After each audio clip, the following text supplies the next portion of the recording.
I think most people know that this is a weird Spielberg-Kubrick hybrid. I think most people don't like the ending. People are like, it should have ended with him in the water. What is that ending then? What is this movie? That's when I huffed, and when you got frustrated with me, is that it then takes about 12 minutes to what feels like do the same thing over and over to this poor kid. You keep telling him, okay, now you're telling him again. Now he gets one perfect take. Oh, it hurts my stomach and my heart. But then you don't know what he's going to do at the end of that day, and that's what makes it so good.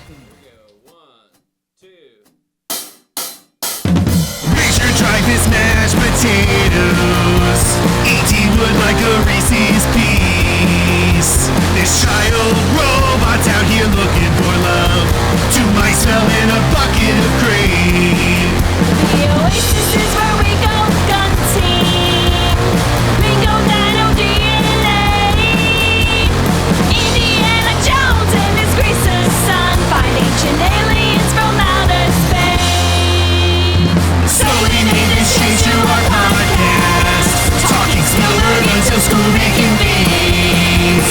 We're ambling on bikes, our parents got a divorce. This is the temporary low-bearing beams.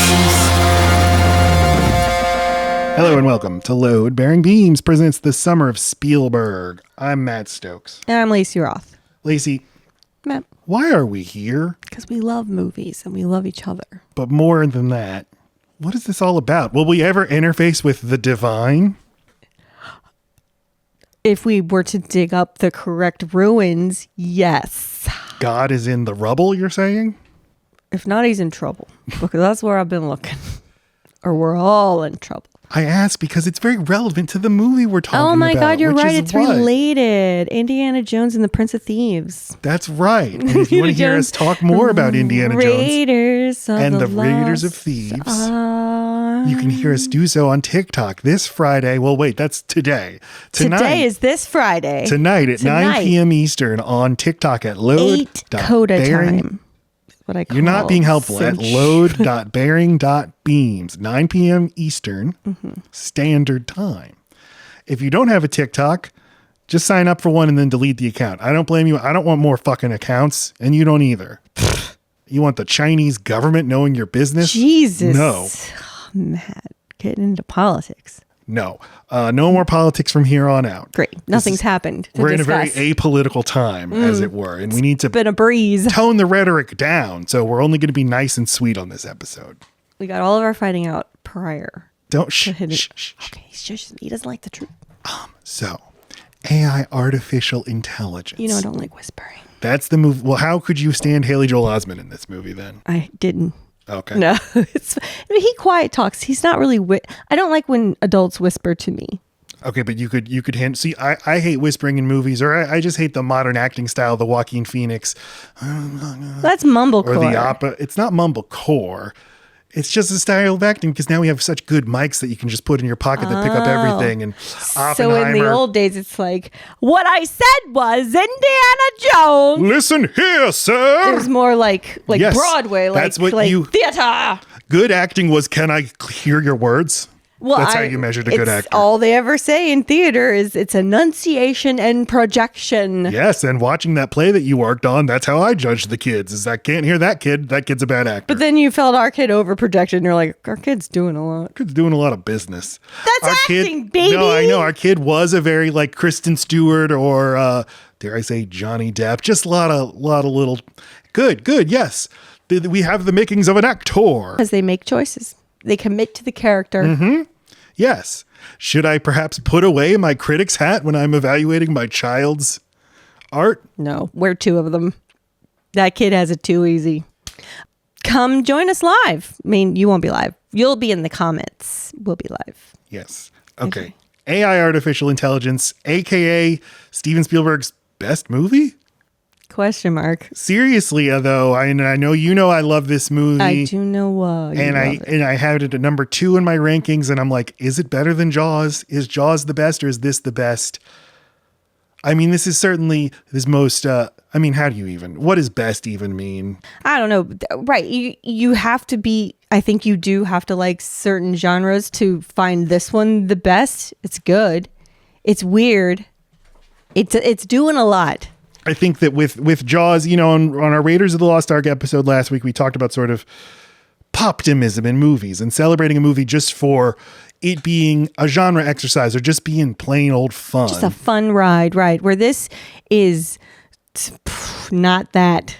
But it still does take you on some rides sometimes. All Spielberg movies do. They all move. Spielberg has his genre fun movies like Jaws and Raiders, and he has his like more weighty movies like this, like Schindler's List, like right. But Munich. They're still somehow fun. But what's great about him is those are also fun. I think this movie is so fun, and I was very worried about showing it to you because it is a lot of child trauma, and I think that for me this is like very much my shit because I love movies about the meaninglessness of life and about talking to God and being disappointed with what you find. And I feel like this movie, like if you really dig into what it's saying, do you have to dig very much? I think it's on the surface. I think on the surface it's very bleak. In Raiders you have to dig for God. On this one, it's all right there. Yes, what's there is scary, and I think the deeper you dig, the you're worse like, it Jesus gets. Christ. Being alive is a horror story is what I'm saying. And in this movie you see exactly why. And don't be a real boy. Or at least the real boys can die though, right? Don't be AI with the quality of like real feelings and consciousness and in a grasp on eternity. If you were AI, that would be the worst thing that could happen to you if you still like had human needs like love, because you could never ever be satisfied. That's why I also love the movie Her, because it shows you like we are blessed by the fact that we're limited by our brains and our lifespans, because we are not limited in our desires. And so with a robot, their limitations allow them to be immortal. They aren't driven by what is my purpose, except for like very specifically, no, my purpose is a lover robot. No, but they aren't driven by this yearning. And I think it's probably because they don't have a clock ticking down. They just kind of, no, but I'm just forever, baby. At the end of this movie though, the advanced future robot species are driven by, or at least the one that we get to know. He says like, I've always wanted to talk to a human because I figure humans hold the secret of existence. It's like you can never get to this place where you're just okay with life. I just love that Spielberg found a way to make a movie about the most advanced intelligence that is just an awe to see, that still proclaims that humans, and in fact, this robot's proximity to them is what makes this robot the most important creature in all of the universe. It's like, okay, so I think a human might have wrote this movie. We're the key, Matt. See, even that. When we get to that, I'll explain that more. But I think that I love that detail. I think that it's just feels no matter who you human. Well, yes, but it's showing like it doesn't matter where you get. You can become a god and still be like, yeah, but what's the point? Sure. Somebody else has got to know. As soon as I'm doing really well in Minecraft, I'm like, turn it off. I've already achieved all this. I got diamond fucking enchanted weapons, and now I do not see the point of this game. Huh. It's the beginning. It's when you're chopping a tree with your hand in Minecraft that is your most hopeful, most interesting moment you'll ever have, and then the rest is just. So it's literally what Voltaire said. The point of life is to build a garden. It's the building. It's the building. It's not the garden achieving. itself. Yes. This is why very, very rich people, and specifically children born into immense wealth, are just so miserable. You started at the end, my babe. What did you had seen this movie before? I thought that I had, but I'll bet I turned it off after the forest part. Okay. It didn't bother me the way that I thought it would. I was pretty chill with the pain that this kid is in. And I preloaded you. Oh, okay. Until you thought the first 45 would be hard for me. It's not until this robot is lived in and having human experiences and acting rather human as it progresses that I then start to suffer when he suffers a little more. I thought it would literally be the mother saying, no, I reject you. Used to hearing him screaming, please, no. No. Well, I preloaded you with prepare yourself. This is going to be the most devastating shit you'll ever see. If you get through the first 45 minutes, you're a hardcore fucking And you were. You're like, minute. I know, and I was like, well, watch me do it. Watch me do it. I set a timer, and I was like, yeah, I did it! And you're like, no, it's this next two. I'm like, Matt, that's 47 minutes!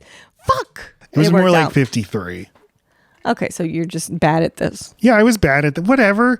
You hate time. You hate being told, I tell you how much longer's in the movie, and still you're like, That's not what I was reacting to. You think you know what movies are going to be hard on me, and you're only right most of the time. And you thought I was fluffy. I felt this movie had 3 endings. They were all good. It's hard to watch all 3 in a row when you're like, okay, it's done now, right? And Okay, that's now it's done. most people have that reaction. Fuck, this And- movie did not know when to end. And all I kept thinking about was your criticism of Minority Report, which is that he just gives it 10 extra minutes when he doesn't need to. This time he gave it 15. Nope. That's everyone who thinks you're in the majority and you're all wrong. That's why this movie's outstanding. One of the best movies, maybe the best movie of the century. Okay, I look forward. But we will detail why that is. Seriously, so many people, and because people's association with this movie, I don't think this is that well regarded of a movie. I think elements of it, I think Teddy, the animatronic, is very well remembered. I think most people know it's like this weird Stanley Kubrick Spielberg hybrid. Yes.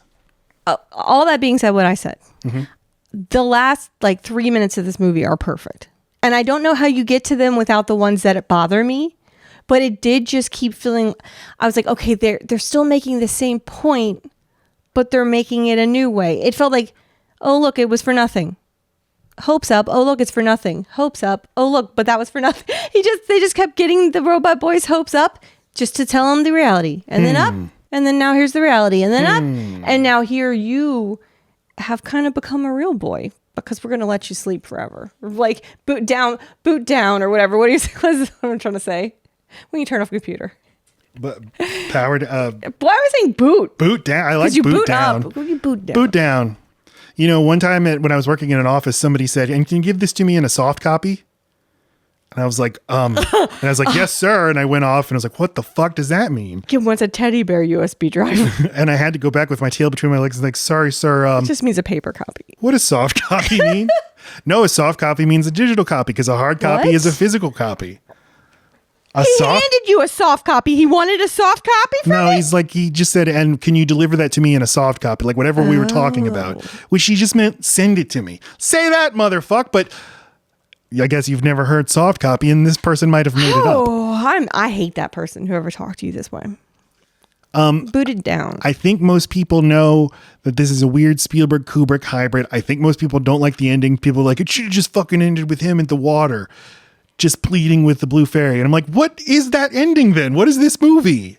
That's when I huffed, and when you got frustrated with me, is that it then takes about 12 minutes to what feels like do the same thing over and over to this poor fucking kid. It's like you already told him this is useless. He can't have what he wants. You keep telling him. Okay, now you're telling him again. Now he gets one perfect take. Oh, it hurts my stomach and my heart. But then you don't know what he's going to do at the end of that day, and that's what makes it so good. It has to get out so much. Like it. I think it had to piss me off in order for it to make me really happy at the end. So Maybe. I don't not like the ending, but you keep telling me I don't like things, and I'm telling you I can get frustrated with a movie if I don't know exactly where it's going, and then be pleased with it once it goes. Yes, but I have the baggage of hoping you have a good time, which is the point of our podcast, and feeling the pressure of life and Lacey resenting me and resenting that we have to do this podcast You know and watch what movies. I am? I'm the blue angel, and you're the boy. You just keep pleading with me.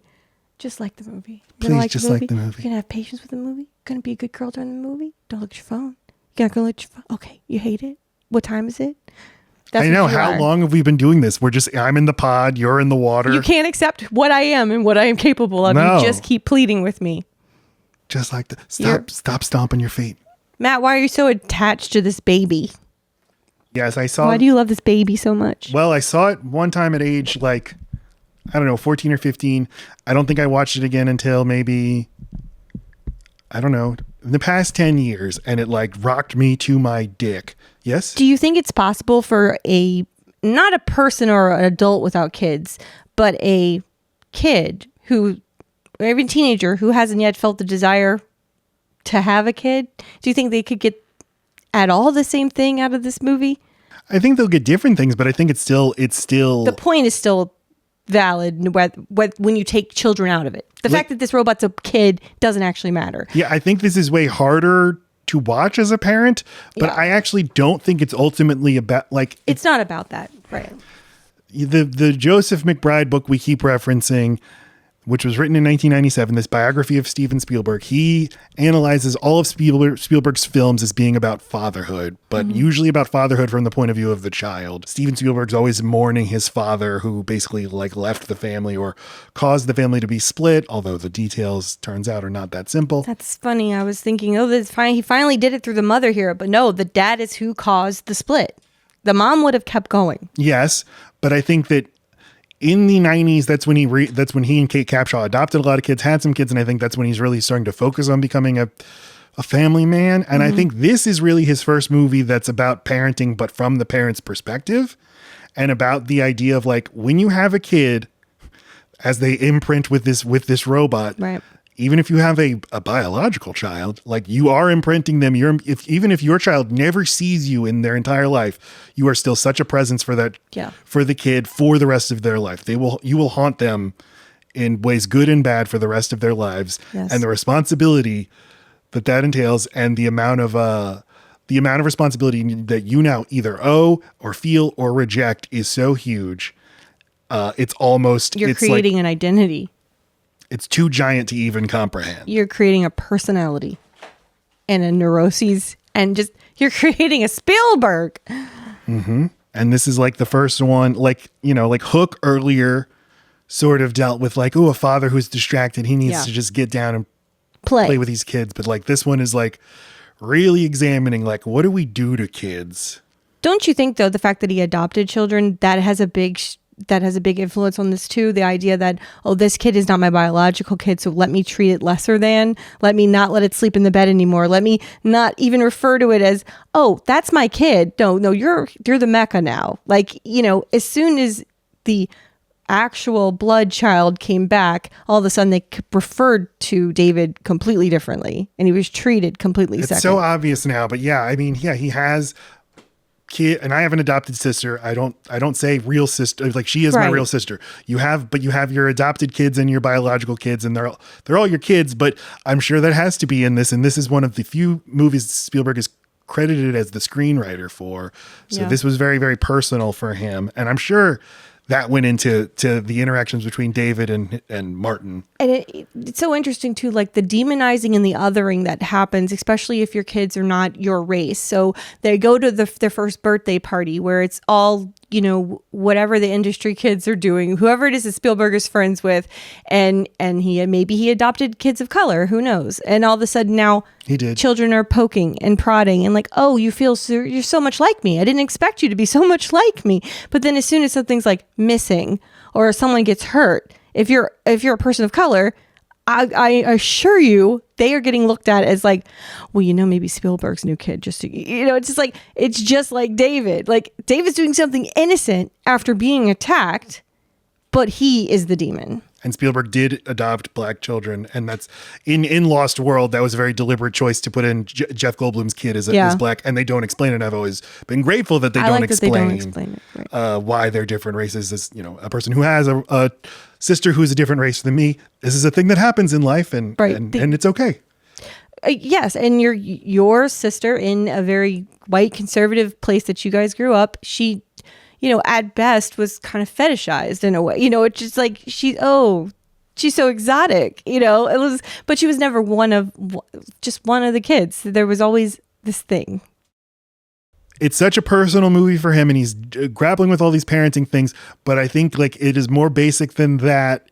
It is I think it's really in dialogue with 2001: A Space Odyssey, which is about man basically finding God in the form of an alien. And this movie's pushing that even further. Okay, but what do we talk about? And what if there's no actual answer that we can get, or the answer's unsatisfying? Right. Your search was for this thing, and now you've found it, and now it's not doing for you. It's not filling the hole that you had. The hole maybe isn't fillable. Right. Or this God can't fill it. Because we're broken children. Oh, and then I think it's also about heaven and how heaven is empty, is an empty promise as well, because the movie ends with basically Haley Joel Osment going to heaven and getting to interact with his mom, but this is not actually his mom. Like, this is a mom who only cares about him, which is not his real mom. Which is the same thing with heaven. Like you'll get the version of the people you know that make you the most happy. It's like, well, then I don't have anything at all. Which means it's not them. Yep. Right.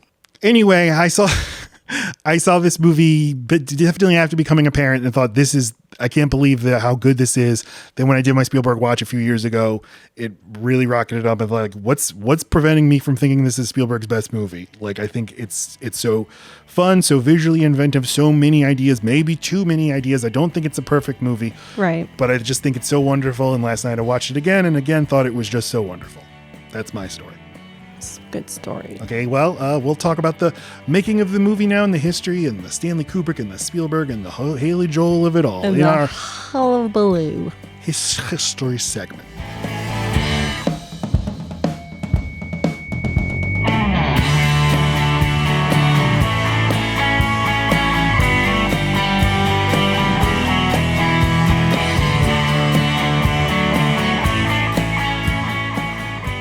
All right, so the history of AI, artificial intelligence. And I guess before we even do that, we have a little bit of a preamble. This episode's a bit of a Frankenstein or a bit of a David pieced together by a company. David is not pieced together. It's those trash robots that take other parts that are the thing you're describing. True. But the trash. movie, but the AI, I mean, it is a Frankenstein story, giving life. Oh, yeah, yes. Okay. I thought you're using it the way that I use it, which just means a hodgepodge. Okay, yes. Yeah. Good call. Yeah. This episode's a bit of a hodgepodge. We recorded it a little out of order. Normally we record our history segment on one day and then the next day record our movie discussion. This time we recorded our movie discussion and now it's 4 days later and we're recording our history segment. It's a childcare issue, not a new format. Right. And please, I'm sorry. It'll be jarring that there's a red shirt at the beginning. For the audio listeners, not at the middle. And then there will be at the end because I insisted we do our final thoughts today. Yeah. So look out. But hey, you have this to look forward to, us reacting in real time to Trump nominating J.D. Vance to be his vice president. You can hear our reactions in real time. It's caught on film. We're in a moment in time where, a similar moment was 3 months between November 2020 and January 2021, where if I went 1 hour without checking the news, I would have a pit in my stomach. And I was always right. I'd check and refresh like, oh my God, they're doing what at the Capitol?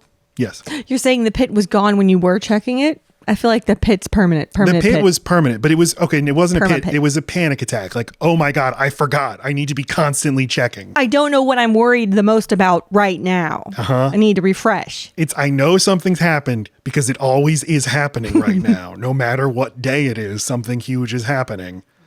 And that's where we are today. Any second now, Biden's going to get dropped out or forced. He's going to drop out or he's going to be forced out. He's going to die. He's got the COVID. In Minecraft, yes. No, I mean, pass away from disease. Yes, or that yes. Could happen. Everything's on the table. Who knows? And then all these things that we're saying could happen, the things that are going to happen are things we can't even come up with in our heads. And yet you still try, don't you? I try. That's what my life is. It's exhausting watching, I tell you. But I'm always right. Or I'm right. Like, you are not. I'm right like 65% of the time. If we wait for the end of the world, if given time, you end up being right. Yeah. We're all going to die. That's not the prediction I made. The sun will burn out. Here was a prediction I made. COVID's going to be bad. Wow. I was right. But you said, Matt, you're too obsessed with this. You said that things were never going to go back to normal. And I did not say that. Yes, you did. No, I did not. You said it was the end. I did not. Oh my God, Matt. You said it was the end of traveling. It was the end of conferences and stuff. You were wrong. Yes, I was very wrong about that specific That's all I care about. I want to go to my conferences. Things have, though, changed. Yes, but they're fine. And they feel real normal. Things are not fine. Okay, but there's no right way to answer you. This is tied into AI, artificial intelligence, I promise. Then let's go ahead and follow that string. No, a little. Can't wait. A little more about this. Okay. So yeah, I'm like, oh my God, I haven't checked in 10 minutes. What's going to happen when we get off this, when we stop talking about history? We'll have 17 emails each. That's right. That general dread I also live with. But it's like my general dread of getting work emails got replaced with I haven't checked NewYorkTimes.com. And I'm so glad. Is this a good way to live? No. No, it's not. But what are you going to do? You don't know any other way, and you refuse therapy. When I go to therapy, and I go sometimes, You graduate so fast.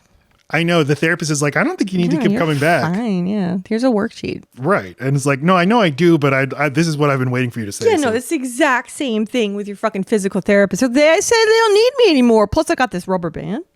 Huh? I can I'm giving myself the therapies. Okay, physical therapy is a different thing because you go, you get good, and they're like, you can just do these stretches on home. You don't need to come in anymore. And then I don't. Great. It's like, well, what I need to come here for you to make me do that. Exactly. Right, exactly.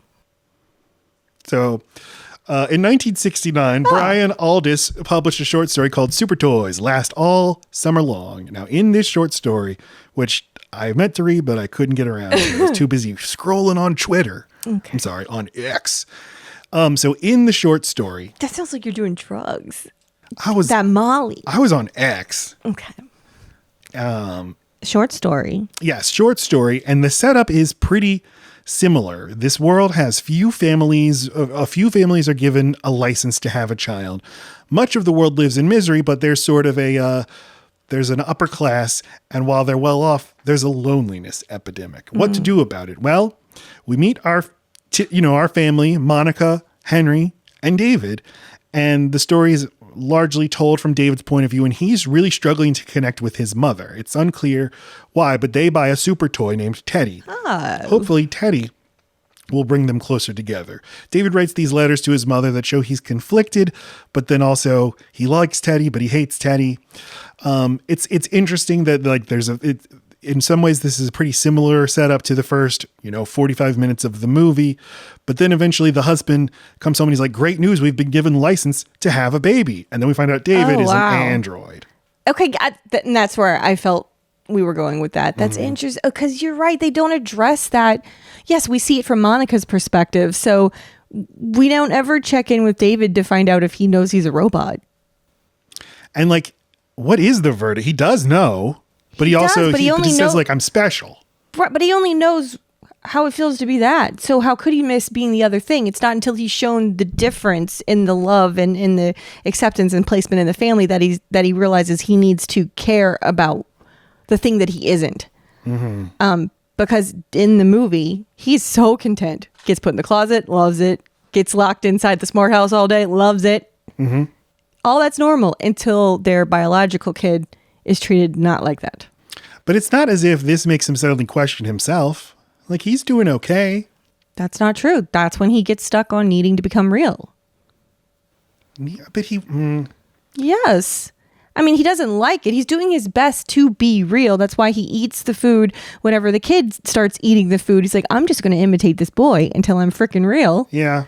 And then he makes one too many mistakes, and then he gets the ultimate punishment for the thing he feared was coming. I'm right. Yeah. You know what? What? I had this thought. Oh. Okay. The child doesn't go to bed, and you think there's nothing worse. Nothing gives you the willies quite like this. How are you going to go get a snack in the middle of the night? How are you going to fuck in the middle of the night? How are you going to crank a massive fart in the hallway in the middle of the night? Your kid's always awake! Okay, but what if... Imagine this. Okay. Although, do the kids get sick? Do they? Like a baby wets itself. Like I'm bored. I need a Tamagotchi more than I need. I say Tamagotchi like every fucking episode at this point. But like that, and that is what I thought. I was like, there's no challenge. It's Minecraft with all the netherite. It's Minecraft with all the enchanted tools. I don't want to start there. Right. I want to earn it. Yes. I need a robot that can get sick and die. These mecha children, do they get sick? Do they, they're not sleeping in the middle of the night, but do they get up and come pretend they have a bad dream? Like there's all these things that kids do that these kids don't do. But I thought about this. What if they did? What if you powered, okay, David, power down, go to sleep mode. And now the robot does power down.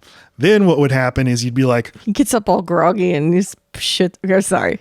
Is the next morning you're like, well, I have shit to do. I'm going to wait to power back up my child. And then you're like, boy, it's been days since I've powered up my child. And then there's your friends are like, yeah, but you're pissed. A bad mom because he knows how much time has passed. Oh, okay. Yeah. It's okay. And it takes him way longer to boot up certain programs. So he's just cursing the whole time. He's like, my politeness. His RAM is struggling. My RAM is, yeah. You're like, David, where the bathroom is. Like, he doesn't. Hold. He does it hold, bathroom. Hold. I don't understand. What's he holding? Till he remembers. But what's he doing? He's peeing? No, you're like, David, take this washcloth to the bathroom. Here's your chore. You know how you get a kid to take a washcloth to the bathroom? Yeah. Yeah, well, he forgot where the bathroom is and he doesn't know what washcloths are because he's still booting up. Okay. You know, your computer, sometimes you got to give it some That's time. what I was talking Gotta about. give it some time. It's the exact point I was making, so thank you. You're welcome. Hearing it from a man's mouth sure does Just make makes more it sense. hit a Just little really different. So that was Brian Aldiss' short story. Stanley Kubrick Why does likes Stanley Kubrick look just like Salah? I've been watching too much. Yeah. Damn it! I've been watching too much Indiana Jones. I didn't even know this episode wasn't on Indiana Jones at this point. Yeah, I saw AI and I'm like, oh! Yeah, I want to buy this story, Brian. I'm wearing a pirate shirt. You like it? And Stanley Kubrick buys the short story from Brian Aldiss and then brings him aboard to try to expand this into a script treatment. Okay. All right. Now, doing a little research about Stanley Kubrick, who was a nightmare human being. And by the way, R.I.P. to Shelley Duvall, who just died last week. Oh, yeah. Total legend. She got to outlive Stanley Kubrick by 25 years, and she was happy for every second of that. In your face. But Stanley Kubrick would hire writers. He'd summon them to his estate in England. The picture you have on screen is of him summoning, and Yes. I'm like, I'm not going over there. I need an adult. You go. And he'd make you sit there for hours and hours and hours as he monologued. No. Or they would have conversations, but this would happen. And then he'd get sick of you and replace you with somebody else. Like AI. Yeah. Like oh, AI. no. But, Stanley Kubrick. Like he squeezes them for all their interesting ideas, and then he's like, okay, bye-bye. Squeezes them for all the ideas and then finds like, I don't want any of these. Go Yeah, ahead. but he's the nightmare client that doesn't know what they want until they see all the options they don't, and then they're completely out of scope and they don't want to pay more. Which is Totally makes sense if you think about the way he worked and the trajectory of his career, wherein I believe he only made 13 total movies, most of them in the beginning, yeah. Like in the 50s and 60s. Right, and he's then, projecting. He can't juice anything out of himself. So he's juicing all these other guys.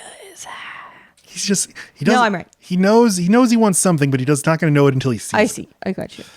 And he starts slow, like Clockwork Orange 71, then 4 years later, Barry Lyndon, then 5 years later, The Shining, then 7 years later, Full Metal Jacket. Yeah, it just keeps compounding. 12 years later, Eyes Wide Shut. That's the remainder of his career from 1971 on. I didn't know about Full Metal Jacket. That's one of my movies. Mm-hmm. We need to get there. Okay, we can do it. Stanley Kubrick, if you gun to my head, who's the best director, at least of English language movies, I would probably say Stanley Kubrick just because he's in the narrowest definition of what it is to be a good director. You are simply talking about what was produced on the other end. You're not thinking of the back. How fun would it be to work for him? No, of just like, how easy is it for him to get the same crew together again? If he makes a miracle happen, he didn't do it on his own, but those people will never work with him again. He's going to burn through the industry really fast. Mm-hmm. And I think he did.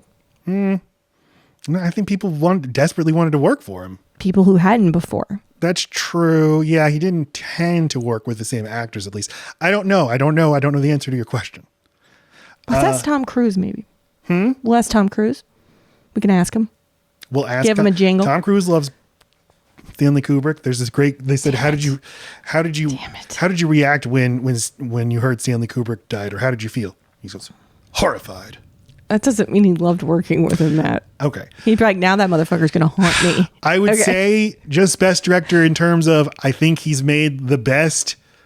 You could argue he's made the best horror movie, the best sci-fi movie, the best war movie, and the best comedy in Dr. Strangelove. So like, wow. What would you say Eyes Wide Shut is? The best Christmas sex thriller. thriller. Venetian Mask thriller. Yeah. And that might be better than all of them. So pretty good. That's what it would be. It would be like great. Who turned out the best, tightest set? He didn't spit out any junk. Maybe that's what he's brilliant at, editing. He knew what not to put out and didn't put out until he was sure. He's Tool. I'll say it.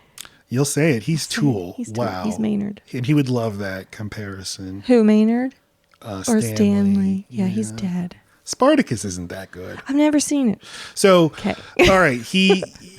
okay, so that's just the thing. The thing I picked up in researching this is his habit of hiring writers to come listen to him at his estate and then firing them after a few years. That sounds horrible. In 1977, he went and saw Star Wars, which he didn't like, but it did get him thinking, what if I made a popular movie? The quote was, what sort of sci-fi movie could I make that would make as much money as Star Wars, yet allow me to retain my reputation for social integrity? All right. So that's like, he's like, this AI, I can, maybe that's the ticket. If I could turn this story into the movie that's in my head, even though I can't tell you what's in my head. And at that time, even the concept of AI is so interesting. I just picture that writer must have just been picturing the Jetsons, just like a boy on wheels. I mean, it's a very old sci-fi literary concept. Isaac Asimov's novels. Well, how old is Westworld? That's from the 70s. I'm saying like in the 50s there was like tons of sci-fi literature, as in about novels, replacing humans with about the ideas of artificial intelligence and the implications for humans. And okay, sorry to keep derailing you. That's all right. Go on. So every few years he would return to this idea to make the AI movie. But he'd now be like, but I wanted to explore global warming too. And can maybe this time we have sex robots? Like, keeps adding on things to the basic premise. And so he would bring on different writers. One was named Ian Watson, who introduced Gigolo Joe, and he's the one who gets in the final movie, he gets screen story by Ian Watson. But in the early 90s, it develops enough momentum that Warner Brothers announces it as Stanley Kubrick's next project. So it's officially in development by the studio. And then he brings on another writer named Sarah Maitland, who was an author who wrote stories about religion and myth, and she would help give it the sort of fairy tale and mythic quality, but also really develop the relationship between David and his mother. In her version of the story, David fixes his mother Bloody Marys instead of coffee. That makes more sense. She didn't like Stanley Kubrick's ending where David resurrects his mother for one day. She said, like, that's not a good fairy tale. The ending that we have in the movie, that's Stanley Kubrick's going all the way back to the beginning. Okay. That he gets that one final day with his mom. And he also hired an artist named Chris Baker to produce thousands of storyboards and concept art pieces that Spielberg used for the movie. Okay, so there was like a ton of source material for him to really try to make the exact vision. Right. What do we get to find out? What Spielberginess he put on it? Just besides the beams of light. We will. I can't wait. In the 1980s, Stanley Kubrick and Steven Spielberg became friends, mostly by phone and fax. Do we know if Stanley Kubrick has ever smiled? I don't believe he has. I feel like Spielberg's always smiled. They are the drama masks. Yes. And this picture, if you there are no I could not find a photo of them together. Okay, so that's like, what is this? Their ages don't make sense in these photos. No, this is a Photoshop for an article. Okay. So this is a quote from a 2001 article from the Los Angeles Times. Can you imagine having a friend by fax? Yeah. So cute. About the making of AI and about their relationship. Said, quote, although Spielberg knew Kubrick for almost 20 years, they'd met a scant dozen times. Kubrick was afraid of flying and scarcely left his home in the English countryside. Their friendship, initiated by Spielberg when he was in England making Raiders of the Lost Ark in 1979, evolved through marathon transatlantic phone calls. It wasn't initially a two-way street, Spielberg says. It was sort of a one-way street. I'd tell Stanley everything I was doing, and Stanley would never tell me anything he was doing. Stanley was a benevolent inquisitor. He'd absolutely pump you dry of any knowledge you might have that he might find compelling.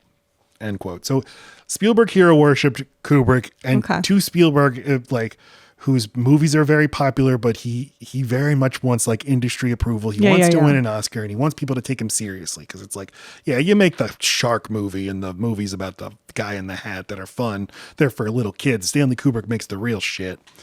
The second Indiana Jones is not for little. Don't let your kids watch that. That hadn't happened yet, but yes, you're right. So it's clear, like, Spielberg, who likes to get What's the age difference? Oh, good question. I think it's like 20 years. Kubrick's older. Yeah, 20 years older. This picture is just very confusing to look at. It's him in his like 20s, and then and Spielberg in his 50s. Also, Kubrick. Do you know what Kubrick's nationality is? No. It's American. Don't you think of him as a British person? Nope. Oh, okay. I've never heard him speak. Oh, well, he lived in England. Like he moved to England and never came back. He does seem grumpy. But he's Is that from what the you're asking me? Bronx. Yes. Is he grumpy? He looks like a grump. So That's so interesting for Spielberg to call him that. And that's what it feels like before he even said it. Just that you would be pumped dry after talking to him. As a divorced child, child of divorce, or the people pleaser in me, God, would I be drawn to that? Yep. Spielberg was always looking for these older male figures. Had it with the Universal think I've got executives, a certain Sidney something. Sheinberg and Lou Wasserman. Even when I wasn't looking, they'd find me though. Because to you don't know you're mentor me. looking. They can smell I it just on have you. a hunger in my eyes Yeah. of like, approval? Is Yeah. approval coming? Yeah. Spielberg, yeah, he hero worshipped him. He wanted his approval. He would send him prints of all of his movies before they came out. And then Stanley would write back and say, like, it's great. And he's like, I don't trust that he thinks it's great. Right. Didn't even read it. TLDR. Because like I've seen your movie, Stanley Kubrick. You don't make Spielberg movies, but Kubrick wants to make a sort of Spielberg movie, and he wants a movie that has the integrity of a Kubrick movie, but he wants a big crossover hit like he hasn't had since 2001. Well, it must seem like a really unattainable superpower to someone like Kubrick to look at someone like Spielberg who can let go and like who can collaborate so easily and share credit and share studios and share people and not be possessive of all those things, not upset people, and pump out Work fast. just popular. The people get him, even if he's not critically acclaimed yet. The dense field of darkness that it must have been in Kubrick's mind, not being able to wade through all those thoughts, ending up with a great product, but like a little bit dead each time. How old was he when he died? 70. That's fine. But I mean, like he dropped dead of a heart attack at age 70. You're like, yeah, I mean, we could have gotten another 20 years out of Stanley Kubrick. He was already grumpy. Yeah. But yeah, it's such a good point to look at Spielberg. You're like, you make a movie every 1 or 2 years. I'll go to Tunisia to make this movie. You collaborate, you work for all these different studios, and you just seem to know what the public wants, and your movies are good. And you have this, everybody calls him a genius. Like he just inherently knows where to put the camera. Like he couldn't explain it to you. He just knows. So I'm sure it's also a little bit of resentment. Like Sure. I have to work so hard at this. Well, and let me pump you for all of your information so that I can then go and dissect it and try to figure out what this special sauce is. Because like, I'm sure I'm so smart. I have such a high IQ, which can be just as much of a burden as it can be a help. That I'll be able to figure it out. I can like biohack this, and he never could. Right. And it sounds like he made him miserable. But he probably just kept squeezing that. He found an orange that never runs out of juice. Right. And ended up accidentally liking him. And he's like, okay, you'll be my new orange. You would know how to make this AI movie. So you'll tell me how to make this movie. And then they start really talking about it for years. And apparently it's after Jurassic Park that Stanley Kubrick starts to think, maybe I should just give this movie to Steven. I'll produce it. Here's the quote. Kubrick had also called Spielberg after seeing the dinosaurs in Jurassic Park. He was seemingly thrilled that Spielberg had pioneered technology which could now be used for AI. A year later, the reclusive master filmmaker called again and told Spielberg that he had something to tell him, but would only tell him in person. 2 days later, Spielberg had flown from New York and was sitting at Kubrick's kitchen table at St. Albans when Kubrick announced, "Why don't you direct AI and I'll produce it for you?" Recalls Spielberg. He said, Kubrick said, "The card will read great. It'll say a Stanley Kubrick production of a Steven Spielberg film. Don't you think people will come to see that?" End quote. So that was his idea for a while, is I'll produce it for you. It'll be seen as our great collaboration. Don't you get the idea that, and that's probably what's running through Steven Spielberg's head is like, I don't know that you're going to be like George Lucas in this capacity. Like you both have the same title. Right. Yeah. I don't What think do you mean? Because you don't leave England. So if we're on set together and you see me making a choice with the camera or whatever, right. Are you going to be like, hey, now, Steven, why don't we do this 70 more times? Are you going to handle my staff and the people who I've picked for this? And that could really ruin their whatever they have. Yeah. Spielberg in the 2001 LA Times piece said, and I don't totally believe him, he said, eventually he got cold feet. He pulled out. He was excited about the idea, but then pulled out because he thought Stanley needs to make this movie himself. It'll be a great This is breakthrough code. hit for Stanley. This is coded. It's exactly what I just said. He knew I can please this guy from afar. The ocean between us is giving us a lot of help. He'll get sick of me, or he'll see the real me, the parts of me that I am a director. I make the calls. I can be subservient to you on these phone calls because I'm grateful to know you. Yeah, if you know me, we aren't going to be like this anymore. Our dynamic will be completely blown. I've been there, baby. Mm-hmm. Like when? I'm trying to think of an example, but you don't actually have to. Sometimes I know I'm in a relationship with somebody and I'm serving a role, and that role is not exactly to be myself. It's a piece of me. It's my thoughts. But like all of me, you don't want any of that. Like I'm serving something for you. I get that. It's no skin off my ass, so I'm allowing it. But like, you wouldn't come to my house and like leave feeling the same way. Yeah, it's like when we go out with people and people go up to me, they're like, "How do you handle her at home? She's so crazy." Or like, I bet she's a lot of fun. I'm like, no, neither of those. No, she's actually really boring and quiet. Correct the record now. Not quiet. Wait, no, that's not the one. I'm a quiet worker. I am quiet. No, but you're not fun. You're not. You're not a bag of laughs. You're serious. You're serious, and you work hard, and you have a public persona that's a mask. That's totally hiding the truth, which is that you're bitter and kind of twisted. What the fuck, Matt? No, you know what I mean. I'm a worrier. I have an anxiety disorder. So, you deal with those parts of me too. I'm not always coming in and telling you like some great joke. In fact, when you and me make each other laugh, and mostly it's on this podcast, but when we make each other laugh in the wild, it's like the best part of my day. Cause it's like, man, we don't do that enough. Because it's life. We're it's busy, real. yeah. No. It's whatever. It's what everyone else is experiencing too. There's not the rest of the couples aren't just like only enjoying the good parts. That is why you have to be careful when you pick your mate or roommate. That's not what life is. Life isn't all the good parts. I'm hoping we can get to a place where there's more good parts. I think we're in the place though. I think it's just you think there's some other place that's going to be less stressful, but this is not. There has to be. Matt, it has to get less stressful. It doesn't. This is your brain doing this to you. I'm not saying we don't have stressful things in our lives, but everyone does.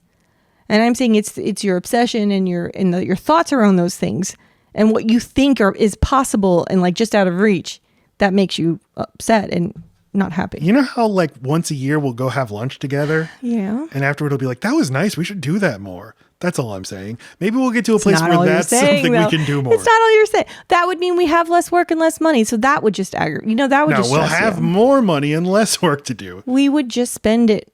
We're not good with money. This is bad. All right, well. You just need therapy, my love. Or read the book I read. What book?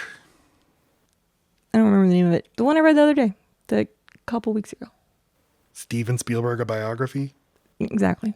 He really puts it all into perspective. Spielberg says he doesn't have to go to therapy because he makes movies. And I make podcasts. It's not the fucking book I mean. I'm talking about the one, what was it called? Like, The Work. I have to do the work? You don't even know what it is. All right, I'll listen. It's actually super simple. Okay. When Lacey reads a book. No, that's not fair. I haven't said a word. This just happened. I know, it's true. I'm very impressed. Thank you. With how little proselytizing you did this time. I didn't put it on you or our kid because I was like, they'll laugh me out of the room. It's too easy and too stupid. They're going to be like, what are you you just have to listen to the book. Like, I can't do it justice. And the only time I've ever read a book and been like, this is now how we live our lives, people. Simple parenting. No, it was Marie Kondo. It was. Yeah. Oh God, I forgot you went through that phase. Up. You bought all kinds of plastic containers, and is that when you went into your packing thing where you got packing cubes and? Yeah, packing. That's you love packing a suitcase. Yeah. This man, he's the Kubrick of packing a suitcase. I wish. All right, so Stanley Kubrick. He doesn't pack his suitcase. He's a pussy who don't fly. That's true. What an idiot. Being afraid of flying. Kubrick dies in 1999 of a heart attack. Yeah, he does. He instead of doing AI, he moved on, did Eyes Wide Shut. But he has all this material. He has 1 billion aborted scripts and script treatments and these thousands of pieces of art, of concept art and storyboards. Okay. And Spielberg is planning Minority Report with Tom Cruise, but then Tom Cruise is like, and when they're planning these movies, these are for like years ahead of time. Like, okay, so in 2000, I'll be working on this, and you're like planning this in 96 or 7 or something. So sure. So you that's got to get funding. There's got to get it takes forever. So Cruise is like, okay, we've had a little delay in Mission Impossible 2, which means I'm not going to be able to start Minority Report until 2001. So Spielberg's like, okay, so my 2000 is free. What am I going to do then? Why don't I go visit Stanley Kubrick's archives and I'll make AI? And he said he saw it as a message from God, or not a message. He saw it as a sign from the movie gods that Tom Cruise, who had just worked on Kubrick's last movie, now has to postpone their collaboration. So he's like, okay, well, I'll go work with. I mean, if God Kubrick. is Kubrick, then yes. Yes. Matt, why? God, Matt is lying when he says he does not want me to react to things on the screen. Because in the video version of this podcast, do you show these? You don't, when right? you react, I do. I don't believe you. Yes, I do. Because when I watch You the don't video, watch? sometimes, well, I listen. That's how it's intended. You gotta watch. I do not. What's your complaint? Just don't do it. Take it off the screen. Okay, but what picture are you looking at? Poor little Haley Joe. You just put up a picture of David as he's trying to be like Henry, and he's eating when he's not supposed to. He's not that kind of robot, and his face melts, which is my only little pick on the movie and its technology rendering. When we first see an AI, a mecha, and it's the pretty lady, and the hobby is teaching his whatever he's doing. He's giving a speech introducing the idea of baby bots, and her whole face, the seamlessness of the face going back in. Just, you don't need to just take the face off. You just can make the mechanism in the back, so you don't need perfectly flawless face to match back up again. The idea of like the skin of AI is what's the most unbelievable of this movie. You're welcome. Okay. You got it wrong. So it's not like the faces don't CGI melt. looks bad. It's not that. don't No, believe CGI it. actually is pretty good. I'm buying the whole. It looks really real. It's just that's not. You wouldn't make the skin out of that. It'd tear too easy. You're just not going to treat a robot person with the same gingerness you treat a real person. You know you're going to take David and like throw him in the back of the car sometimes, or just like grab his arm. That skin's not going to be that delicate. You're going to be ripping the skin all the time. That's disgusting. Needs to be made of good polymer. You know what I mean? I guess they're like, but why would he ever eat? We tell him not to eat. I'm just saying. One great flaw is he can't eat, or else the skin falls off. That's not my point's not about the eating. It's about the way that these robots, their skin works. Especially the sex robots. You're gonna be all crazy with the sex robots. You're gonna be ripping labias left and right. That shit's got to be made out of rubber, baby. No? Okay. Yeah. You can put it back on. Why do you need can't you just go to the next slide? I don't want to look at email. That's not gonna help. First, there was a conversation with Stan Winston about maybe we could just make an actual animatronic that will be David the whole movie. Oh my. But they don't do that. Instead, they go to Haley Joel Osment, who's coming right off The Sixth Sense. They used tricks like lighting and makeup, and they would shave all the fuzz off of his skin to give him this otherworldly look. And Haley Joel Osment and his stage dad came up with the idea that he would never blink.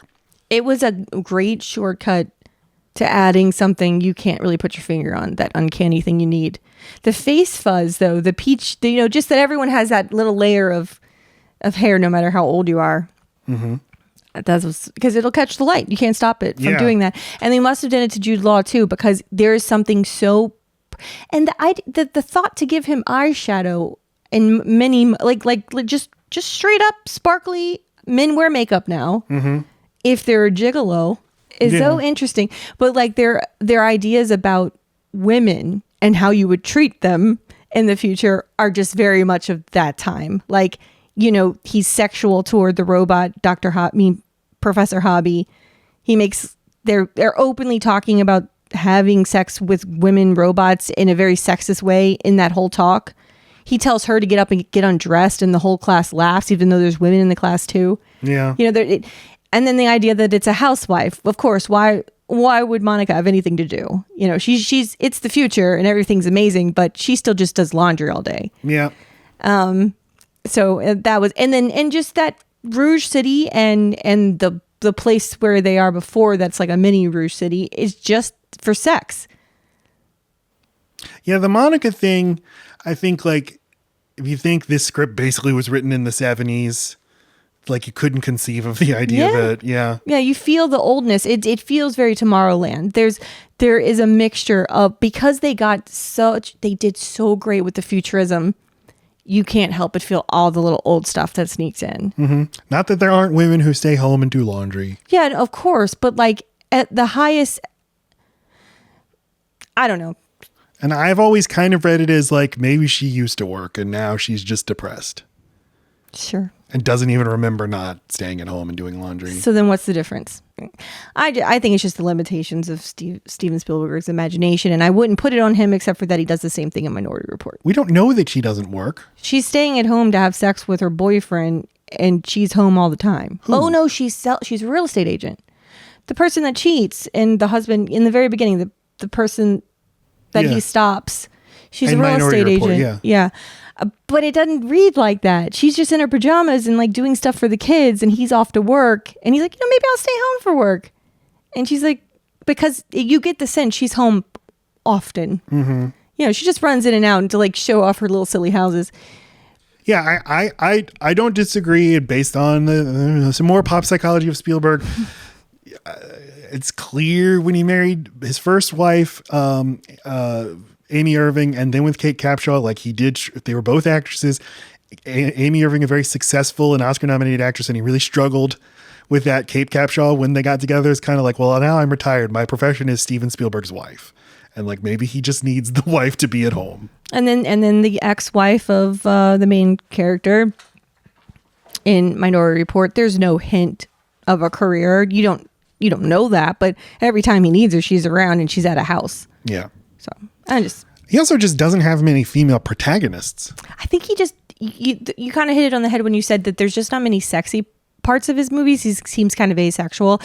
And I mean, there's no doubt that it wasn't, that it was Harrison Ford and Miriam that came up with something so cute and kind of sexy. There's no way Steven Spielberg came up with the lines they deliver in Indiana Jones or Lawrence Raiders. Kasdan, the screenwriter, might have. Exactly. Right. And I think he just doesn't write what he doesn't know. Mm-hmm. And I don't think he knows what to do with a girl. Which is why he was criticized in The Color Purple for kind of taking out a lot of the lesbian elements and the lesbian sex scene, and he like openly said like, yeah, I'm just very shy. Yeah, his kids are gonna watch this, or like his mom or something. I mean, he seems kind of kid-like but that's also gonna limit him as a kid, as a child boy. You don't understand women yet and realize they're fully formed and aren't just part of your story. The way he would use his sisters just to be part of what he was doing, not really caring that they held on to the things he did to them for the rest of their lives. Yeah.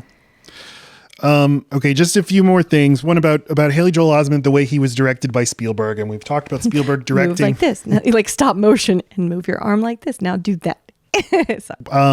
Talked about how good he is with kids. With the E.T. episode, you pointed out, I know he just gets down at their level and he knows how to communicate with them. Haley Joel Osment talks about how he never condescends to you. This is from a 2021 article from The Ringer. Which interviewed Haley Joel Osment about making this movie. He said, quote, "It was all about where you're coming from, where you are in the story, the way he manages his set. There's hundreds of people there, but when you're doing certain scenes, it feels very intimate. It just feels so in the moment, and you feel that on set too. That helps you as a kid when your imagination is particularly alive to just feel like you're in it," end quote. So like, this is just another one of the great child performances in a Spielberg movie. It's very good. Where he's in almost every shot of the movie. Stan Winston they didn't end up doing an animatronic for David, but they did for Teddy. Said this animatronic is way more complex than the T-Rex on Jurassic Park. It was really walking? Most of the time, but for certain sequences it's CGI, but it's almost always. And it looked heavy. Anyone went to pick it up and like get it out of here, it looked heavy. They said this in the Ringer piece, quote, "Teddy's design was intentionally something that looked kind of old and you had a good feeling as soon as you saw him. But you still had the sort of curmudgeon-y voice. The only direction veteran voice actor Jack Angel received for Teddy was, we want a voice like Eeyore, but not stupid." Tired, But wise. And they had this Jack Angel, the voice actor for Teddy, had recorded everything before production, but still Spielberg wanted him on set, so they paid him to just be there on set so that he could interact with Haley Joel Osment and they could ad-lib with each other. Oh, that's smart.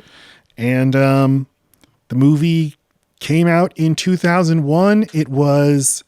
It made $236 million worldwide on a budget of $100 million. A bigger hit than I thought it was. Another Stanley Kubrick omen, right? His biggest sci-fi movie, and it airs as a tribute to him on the name of his biggest sci-fi movie. That's true, yeah.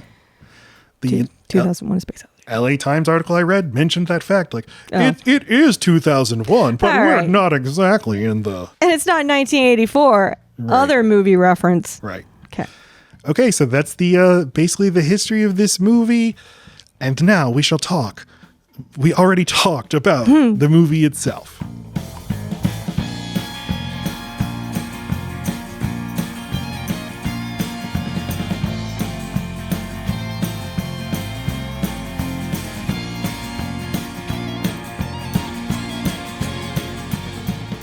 So this is a Warner Brothers and DreamWorks joint production. Yes, it's an. I now know that's not nice when he does this because that DreamWorks. You're not funding the Dream Team, buddy. That's right.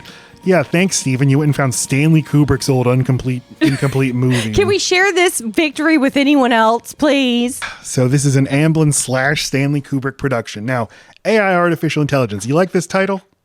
Yeah, I mean, especially then, that would have gotten my attention. This just wasn't a term we were throwing around all the time. But why AI? Like, I think it's deliberately evoking E.T. Oh, no, I think that you couldn't just do AI. Now they would just call it that. But I think people literally did not know what it meant to be. Why not just call it artificial intelligence is what you're saying? Because that sounds stupid. Or AI. Why? Because they why didn't both? know what AI meant. They had to use the second part. Okay. And I think it sounds bad by itself. Artificial intelligence doesn't sound good. But isn't it? So you don't think it's like knowing that this is going to evoke E.T. and people are going to go in thinking this is a movie about a nice lady and a robot. It's going to be like E.T. I don't think it matters. I think that one doesn't stand alone because no one knows what it means. The other doesn't stand alone because it sounds stupid. Together, they sound interesting. Okay. But this movie is very in dialogue with E.T. as well. Yes, Matt. We'll get to I that. get your point. Okay. I take your meaning. So we hear a narrator, and this is Ben Kingsley narrating. Ben Kingsley reuniting with Steven Spielberg after Schindler's List. We don't know that this is an actual character, though, narrating, and he's the robot from the end of the movie who's telling us this fairy tale. But yeah, the government is, this is kind of like how Red Dawn opens with like, there's been an invasion of the Crimea and a grain shortage, and all this stuff has led to this.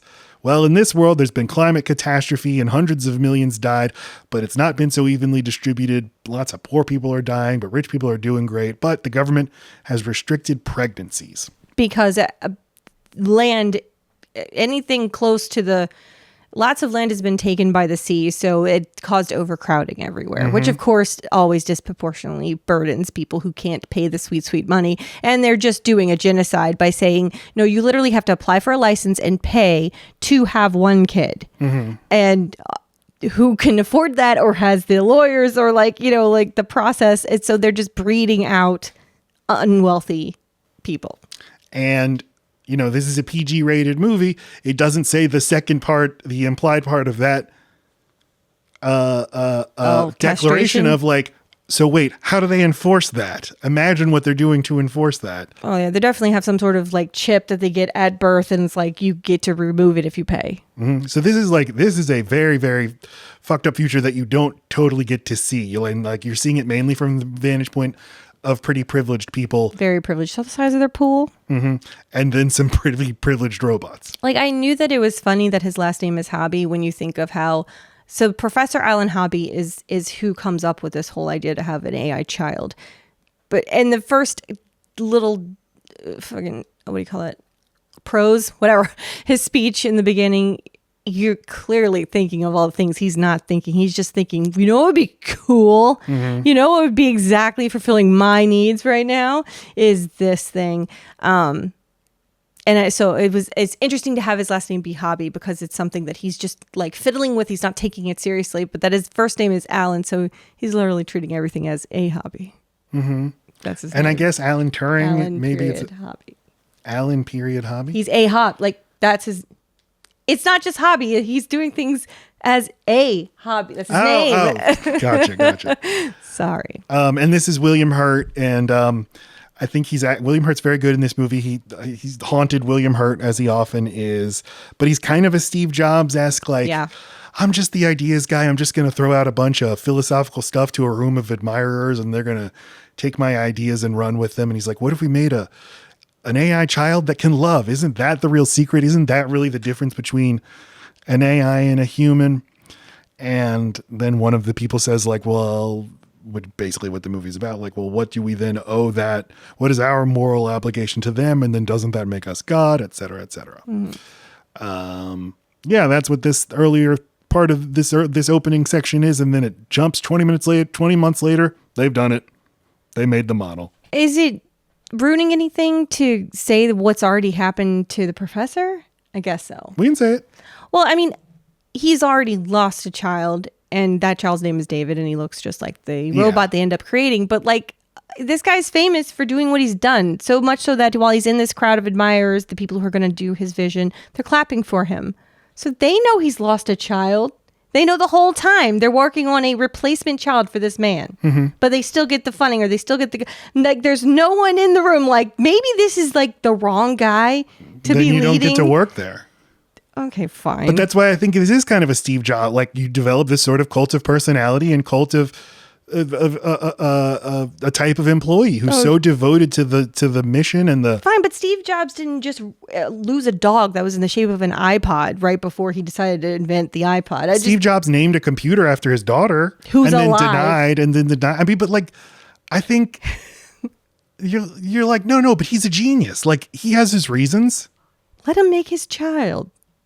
It'll help us too, maybe. The child is Haley Joel Osment. You know what, though? If they're trying to control population, how does putting a bunch of fake people out there help that? They're still in the fucking way. No, because they don't eat food. Oh. And they don't drink water. They drive cars. Those are the things, like, they don't consume the resources. But this is like the capital, like, capitalism creates the problem and then comes up with the solution that isn't a solution at all. Right, okay. It's like, okay, we have a hole in the boat. The hole in the boat is that the world is dying because we're using too many resources. Solution will create something that uses 1/3 of the resources, and you'll pay us a lot of money for it. Okay, good. Oh, and then it's also going to create all kinds of other. Thank you for explaining capitalism. We can go on with this scene. Sorry, I have too many tangents with this movie. Haley Joel Osment is the child, and he's like a prototype that they've selected our main, couple who we're going to spend some time with, because the father of this family works for this company, and they realize he has a child who is in suspended animation from some unknown illness. And we first meet these parents, Monica and Henry, Francis O'Connor and Sam Robards. They go to visit their son, Martin, who's in a suspended animation pod. And the doctor comes by. At a hospital. Like, this is just what the future of hospitals looks like. People visiting their pods because no one can let go. They're all just waiting for the right medicine to happen. And if you have enough money, you get to freeze your loved one instead of letting them go like everyone else has to. Yes. And the doctor says, like, Martin is merely pending, he says. And I think that it's interesting. Like, what is, when science is involved, what is natural? You're keeping the child unnaturally alive, but then eventually you're able to come up with a scientific way to remedy him. But he's like artificially alive in the same way that David the robot becomes artificially alive. Just kind of interesting. But basically, because they've spent so much time hoping that their kid will recover, she hasn't like gone through the proper levels of grief. Yes. Right. She's grieving, but isn't allowing herself to. So she's becoming more and more rigid. So she needs somewhere to put her grief. Oh, I know, a robot. But the robot's alive. She needs something else to love. And so the company decides this will be the perfect family to send our prototype to. So they do. Someone with a little bit of tragedy. They do. They send David, the little Haley Joel bot, to their home. He walks in and he says, I like your floor. Okay, but that's after he explores that one of them makes a noise when he taps his foot and the other one doesn't. So that tells you a lot, which is that he's learning. This is he's discovering the world. It's like he's like a newborn that can talk and be perfect, but you know he's going to grow as you watch him. And what do you think of Haley Joel Osment's performance? I mean, he's magnetic and haunting and unreal looking. He's unreal looking in the same way Jude Law is unreal looking. They seem too perfect to be real people. And so they perfectly worked as robots. Yeah. As mechas. Both of them also never blink. You will never see them blink in the movie. I did not notice that. It's so intense. I didn't want to point it out because I thought you'd focus too much on it. Wrong again about Lacey. I learn and I change. This much is like this robot. Yeah, I think this is an incredible performance. It's his best performance. It's so sad and tragic and also scary and otherworldly, but also very human at the same time. But these early parts of the movie, when you know, if you're seeing it for the first time, what is this movie going to be? It's fucking shit scary as hell with him in the house. I think it's so. I always love, like I love in the movie Ex Machina, there's always like the moment where you're starting to get to know the robot, and that's always so creepy. Yeah, because you don't know this isn't a horror movie except for that Steven Spielberg, but I guess I always just think of him as just being very innocent and not creepy. I think it's funny that she has to like work around him with her housekeeping, and he's just always there, and he needs to be given input so he understands what he's supposed to do. Yeah, I would really go play in my room. Okay, she's not giving it. She's being silent. So she's not treating the robot the right way because you have to teach it so it can learn. So I identify with her because I'd also be bad at this. I don't like to be noticed. I don't like to be followed. And I don't like to talk, so I wouldn't know what to... So you would say all that so that the robot could learn your likes and dislikes. My dislikes are telling you to do stuff, so just figure it out on your own, please. But she's a little creeped out because this is this like getting to know each other period. And if she decides she wants to keep him, then she's going to do the imprint. And that's when it's like, no, you own him forever. No going back from there. But we get a few minutes of quasi-horror, quasi-comedy where Monica is chased around the house by the little robot. He comes in on her while she's taking a shit and reading a book called Freud on Women, a reader. A shitter reader. And this movie also, especially these scenes in the house, look like Minority Report with the sort of extreme beams of light, the very washed out sort of bland future look. A lot of glass. Well, but I don't know. This house has a lot of character. You can tell they're well-to-do, but I love the imagination of what a kid's bed would look like, and just different. Everything rotates for some fucking reason. Her coffee thing rotates so she doesn't have to reach 3 inches further to get the coffee from the other side. And then at another point, she's sitting next to a table where something only 3 inches away rotates to her. And it's like, okay, just a lot of lazy Susans for these lazy housewives. Yeah, you're right. Even in the screenshot we're looking at, there's more circles, more circular things than just the bed. The bathroom's a circle. The tuffet's a circle. That room is a circle. Everything needs to spin or be circular. Production design by Rick Carter, I believe. Yeah. He's also like just sort of staring open-mouthed in fascination at everything, like watching the two parents eat, looking at her make coffee. He's learning. And I don't know. They decide they do like him, so they're going to do the imprint thing. And I mean, like, how does that work? How do they imprint on him? Or how does she imprint on him? Very specific instructions unique to each doll. You place your hand on the doll in a specific spot, and a doll is just easier than saying robot. And then you say, just like your AT&T password for your internet, it's just what 3 nonsense words it's 3 words that together mean nothing. Yeah, anyway, it's like 7 words you say, and then the way you know it's worked is by he stops calling you by your first name, he calls you mommy or daddy or whatever, whoever he's been programmed to imprint for.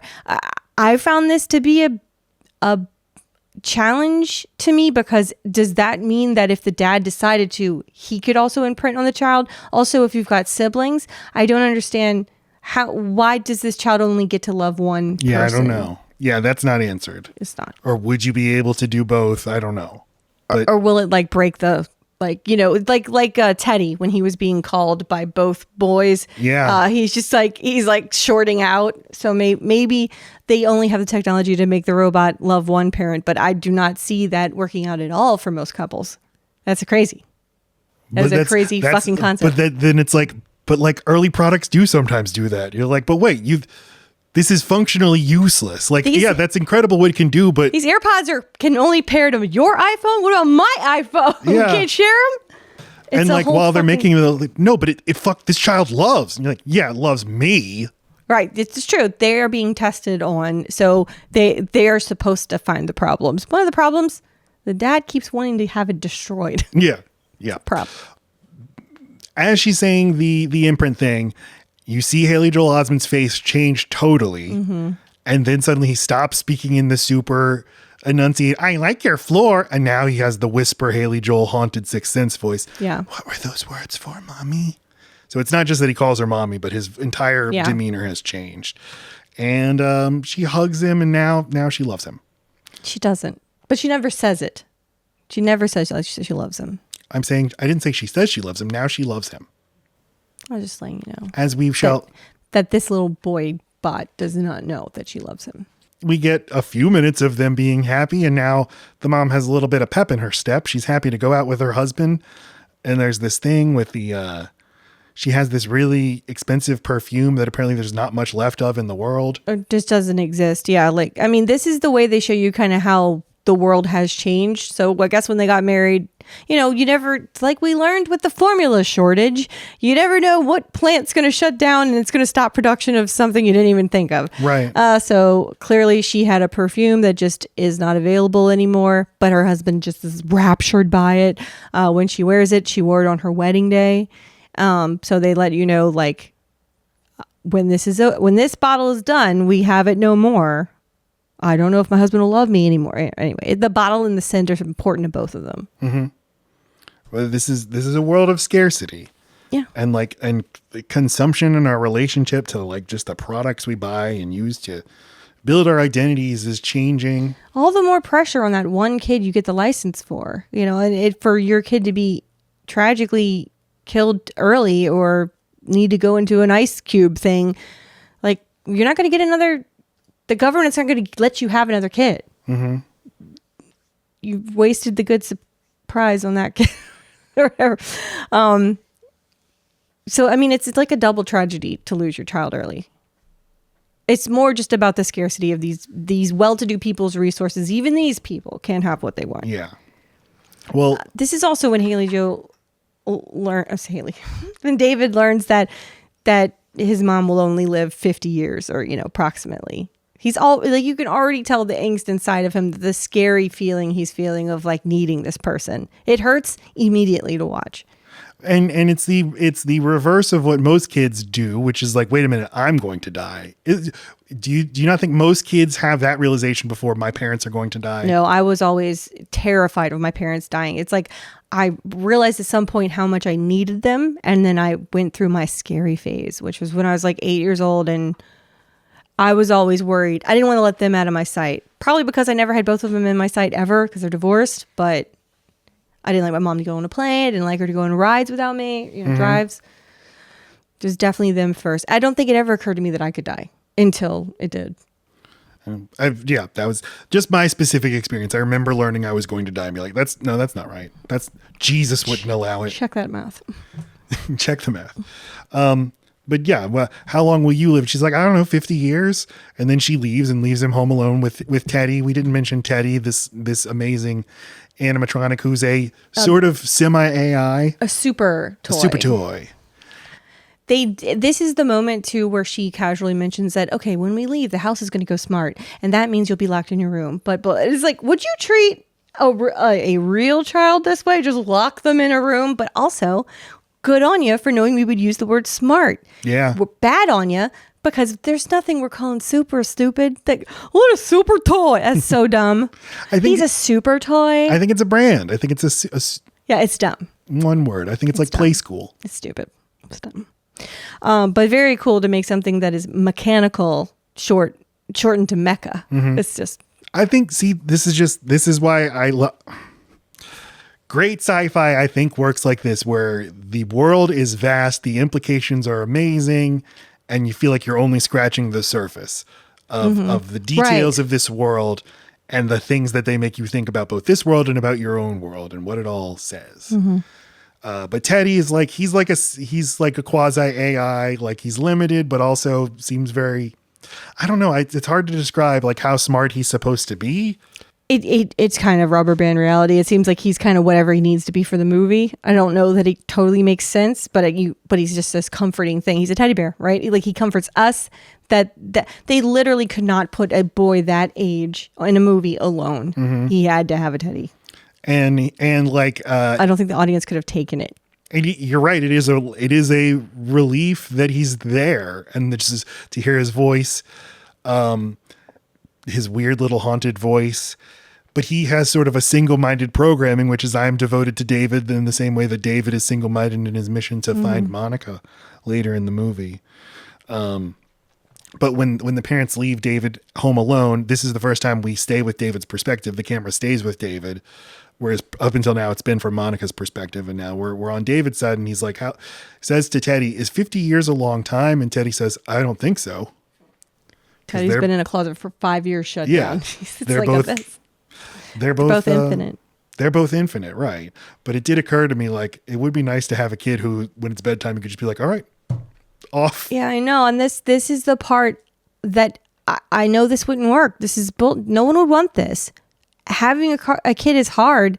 Wondering what they're going to turn into is the part that you strive for. You're good to them so that they are good later, or healthy, or I mean, you're creating someone who's going to go out into the world. You're given a robot that will be this age forever, who will do anything you say. When you don't have a kid and you don't even have a pet, you have something that none of us have ever had. And there's no end goal. He's a teddy. That kid is a teddy. That's what makes it like that's what makes him not human. But in the same way that heaven, when you get to be reunited with your loved ones, those aren't the real versions of your loved ones. And this isn't a real child because real children grow. Everything's just a new. Everything's just a self-soothing device. I'm just saying, when in the beginning, when Professor Hobby is speaking all grandly about what he's going to do for the world, and it's like, you're not, though. That's not. You just made a giant cigarette. That's all you did. You just gave someone a vice that's really expensive. A cigarette that has needs, and that right. and that we owe an e-cigarette. No. Well, okay. Can I ask you philosophically, if we made AI like, do you think AI like that exists in this movie and David would deserve political and civil rights? I think it would be completely inappropriate to make anything like this. I think it is the most cruel thing you could ever do. I know, but if you did. Yeah. If you're going to build something that's human-like and can feel human things, absolutely they deserve rights. They do not deserve to be treated like robots. If you made a cat who could genetically speak, you would then owe that cat what you owe people, or anyone that can express what it is that they like and don't like. Right. And I think this movie's getting at that too. And I think that's why when it brings in Martin, we're showing that there's not that much, there's no actual description of what a human is that makes it more deserving of rights, of ethical and legal and political rights. And that's exactly why there's a flesh fair. And it's exactly why there's white supremacy. There is nothing inherently scientific about what makes this less than this. So we got to make it a cause. We've got to rally around it. We've got to get people really angry about being replaced because we do not have a credible stake. When Monica, when she knows, if you return David to the facility, they're going to destroy him. Which is the only relief I get in the entire movie. I just keep wanting him to be destroyed. He would be at peace. I mean, that is murder. I get it, but it's torture to give a learning thing a desire it could never actually obtain, which is not true of humans. You can change who you decide to. You can fall in love with someone else. It might take time, but you can do it. This robot cannot. Yes, it's an itch that you can never scratch. No amount of love could ever be enough, and you have the programming that basically can't be overridden. In life, you can you could lose somebody you love and find things to distract you, and eventually you get over it and move on with your life. But if that is literally how you're programmed, You can't. You should be destroyed. And also they don't know what they're creating and the drive that they might be creating to the drive that this artificial thing could have to achieve its goal, the things it could do that you can't plan for it to do. Crime, and which it does. He does commit crimes. Violence, which who knows? But I mean, it's just so dangerous. And it's the way I feel about Toy Story. I feel like those toys, once you write on their hand, once they write their name on your foot, or not even that, you're just making these things. That the thing that Jude Law says that's just like so. That's what I get tattooed on me, is that they made us too smart and too fast, and something says a third thing. They made us. God, I know it's so good. They made us too fast, too smart, too quick, and too. No, it's too smart is first, or maybe it's too fast. But the point is, this was probably Spielberg understanding that like computing technology is not like slowly getting better. It's like doubling each year. You know, even when this was made, that's probably, and it's also probably why they make such a big to do about him taking that Professor Hobby taking that like square out of the robot's head to show off how small they were able to make this thing, right? Because at this time, computers are getting smaller and smaller and smaller. So like this is really happening when this movie was made. So there's a fear, like, where is this going? We're going so fast. It is. So the quote is, they made us too smart, too quick, and too many. We are suffering for the mistakes they made, because when the end comes, all that will be left is us. That's why they hate us. And humans, because they're human, think that the thing they need is to be infinite. Where if you were an infinite thing, you'd realize this doesn't feel any better. It just feels different. I want to be infinite, though. No, you don't. You want to watch everyone you know die? We disagree about this. Yes, I'd find new stuff. Because you'd change. You'd change into a new person. But why do that? Because, there's stuff to do. You don't want to live forever. I want to die when you guys are dead. But if you all didn't die, I don't know. I know for a fact there's not another kid I would like better than the two that we have. I've been around plenty of them. No thanks. I like the two we have. And there's not another partner I want. I have nightmares all the time about you dying or me accidentally divorcing you. Like, I know where I'm supposed to be. I know you think that, but you'd have a lot of time to find out otherwise. I don't want that time.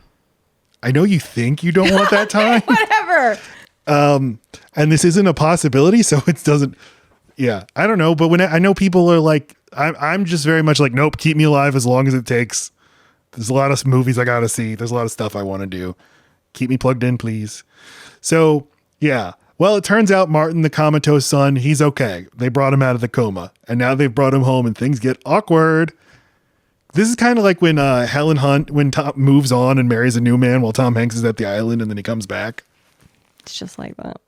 I don't know. Like it's like so many moments of like The Good Son or something. I just keep waiting, like, which one of these boys are going to go fucking feral? I don't know which one, but they are both creeping me the fuck out. But I mean, very clearly Martin is the one that's like, he's not in perfect health. He's not in perfect condition. He can't walk perfectly, but they have a perfect son.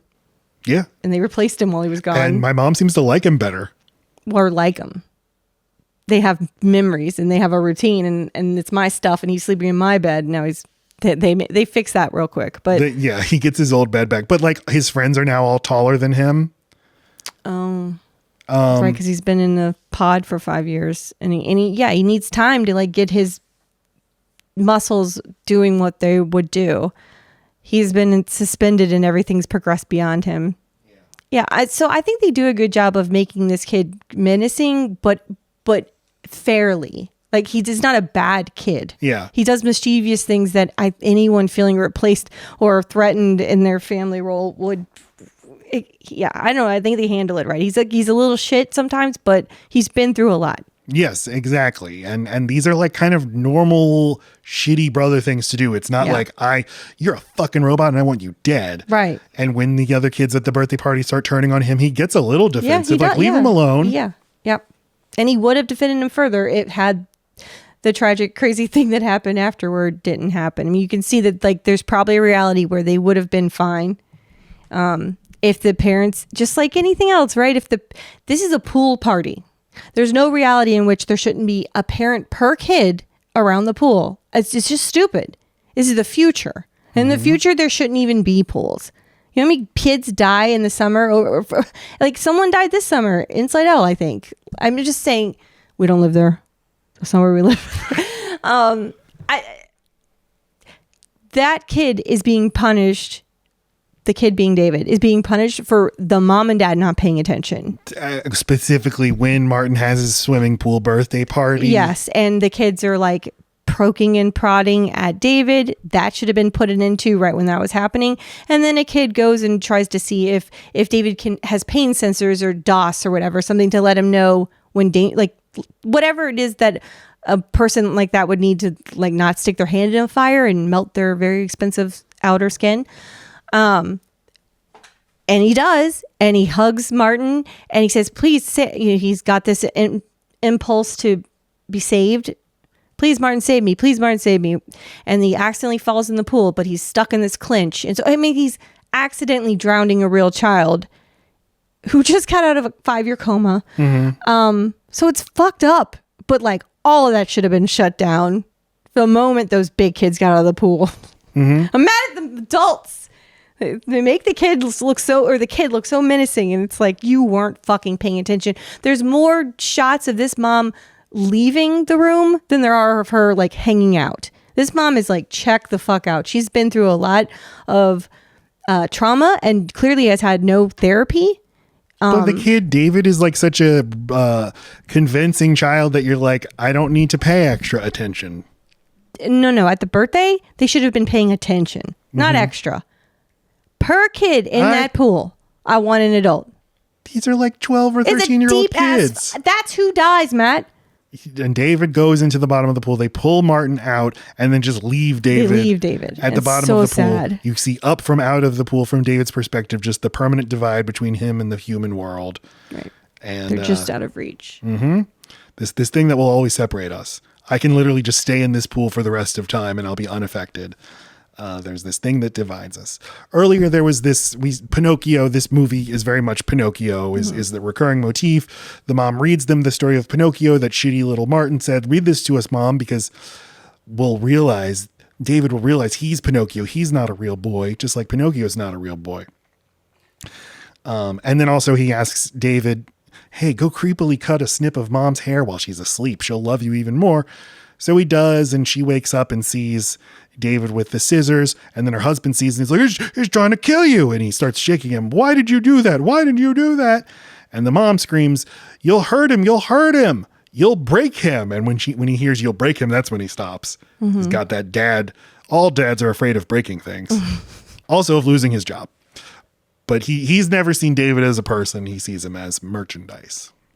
So Monica has decided, gotta return David to the facility for destruction. So she has like sort of this pre-breakup moment with David.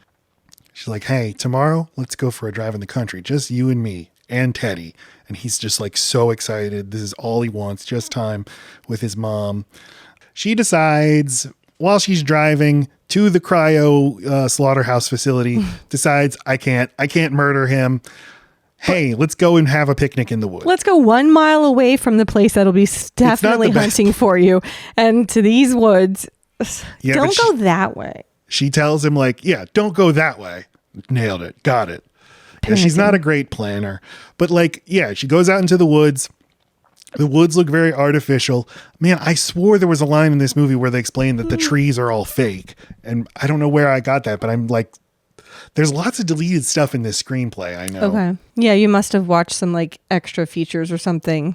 Because it also sounds like piped in bird noises. Like the forest is just a little too jungle-like. It doesn't really make sense in the place that it is. Like, it seems like they're kind of like trying to recreate maybe some stuff that like went underwater.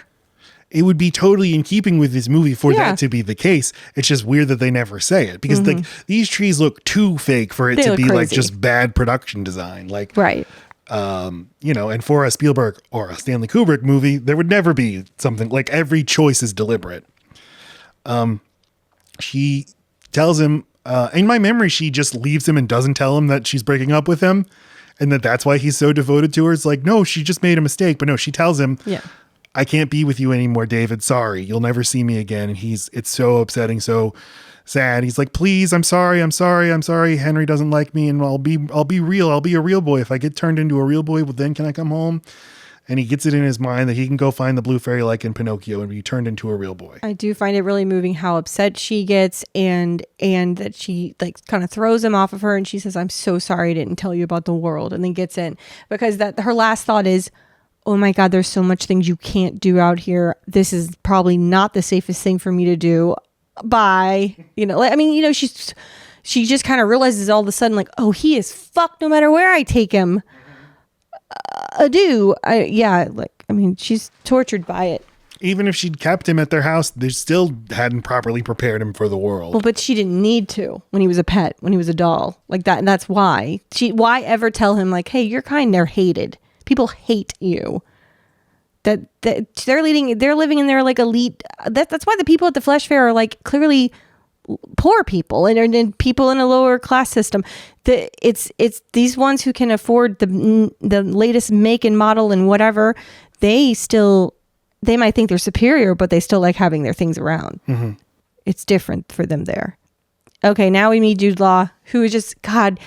His movement. He's Gigolo Joe. He's a lover robot, and he's just so amazing at this. Like I can't figure out like what's really him. The movements he does, he seems to be like lighter than air. He effortlessly flows just in and out of scenes. It's hard to explain it. He's Fred Astaire. Fred Astaire didn't have gravity. He studied Fred Astaire and Gene Kelly to be able to move like this, and it's clearly like this robot is programmed to.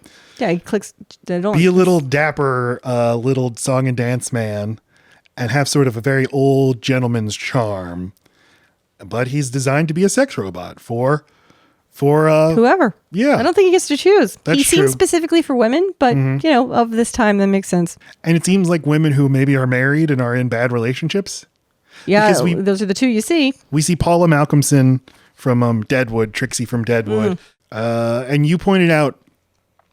As he's explaining, like, I never get tired. I'll never stop performing for you. And you pointed out, like, boy, the men in this movie must hate that these exist. And then the very next scene is we see that a man has killed his wife because he's jealous of her affair with Gigolo Joe. And we see when Gigolo Joe starts to kiss Paula Malcolmson, we see his little medallion has like an Uber driver flash, like your next assignment has come in. Right. And you pointed out that's like Uber or DoorDash. Because you accept it or you don't, and he clicks on it to say, "I'll take that." Yeah. Yeah.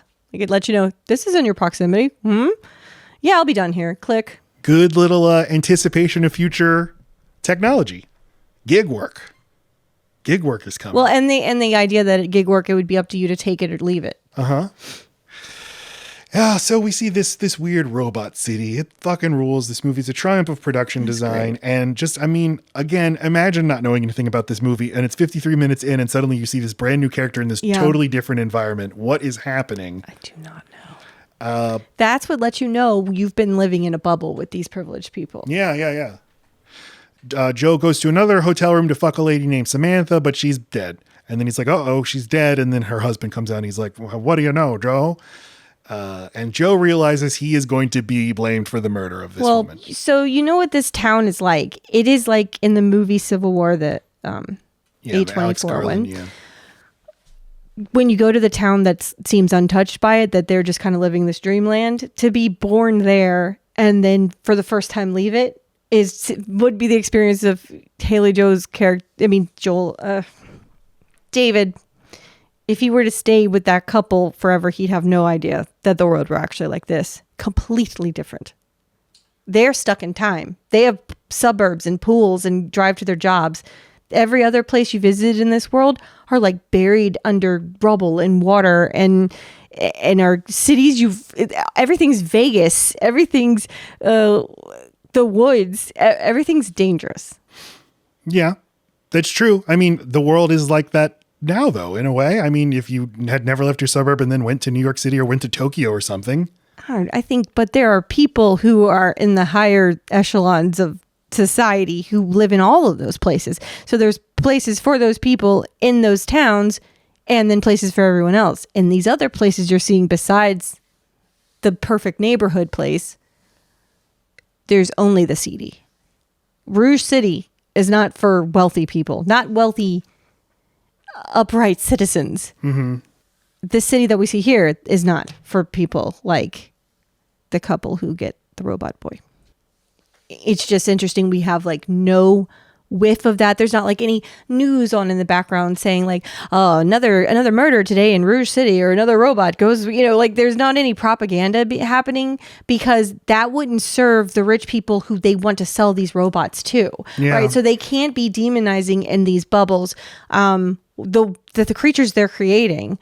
But the rest of the world is just a wasteland for all of these things that they made, all these versions of these things, these decrepit things that are just never going to go away. It's basically like a plastic bottle island, or, like the things in the middle of the sea that just collect our garbage that are going to live until the end of time.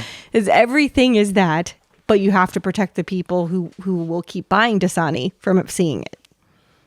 Ghost acreage is what that's called, I believe. Okay. The idea that your consumption is like creating, or is the cost of it is a world you will never see. The reason your t-shirt costs $8 is because in Indonesia there's a factory of kids whose lives are a misery. Right. But it's important that you get to keep your shirt only costing $8, because $10 would be unacceptable. That's why our news does not feature the conditions of Indonesian child labor factories.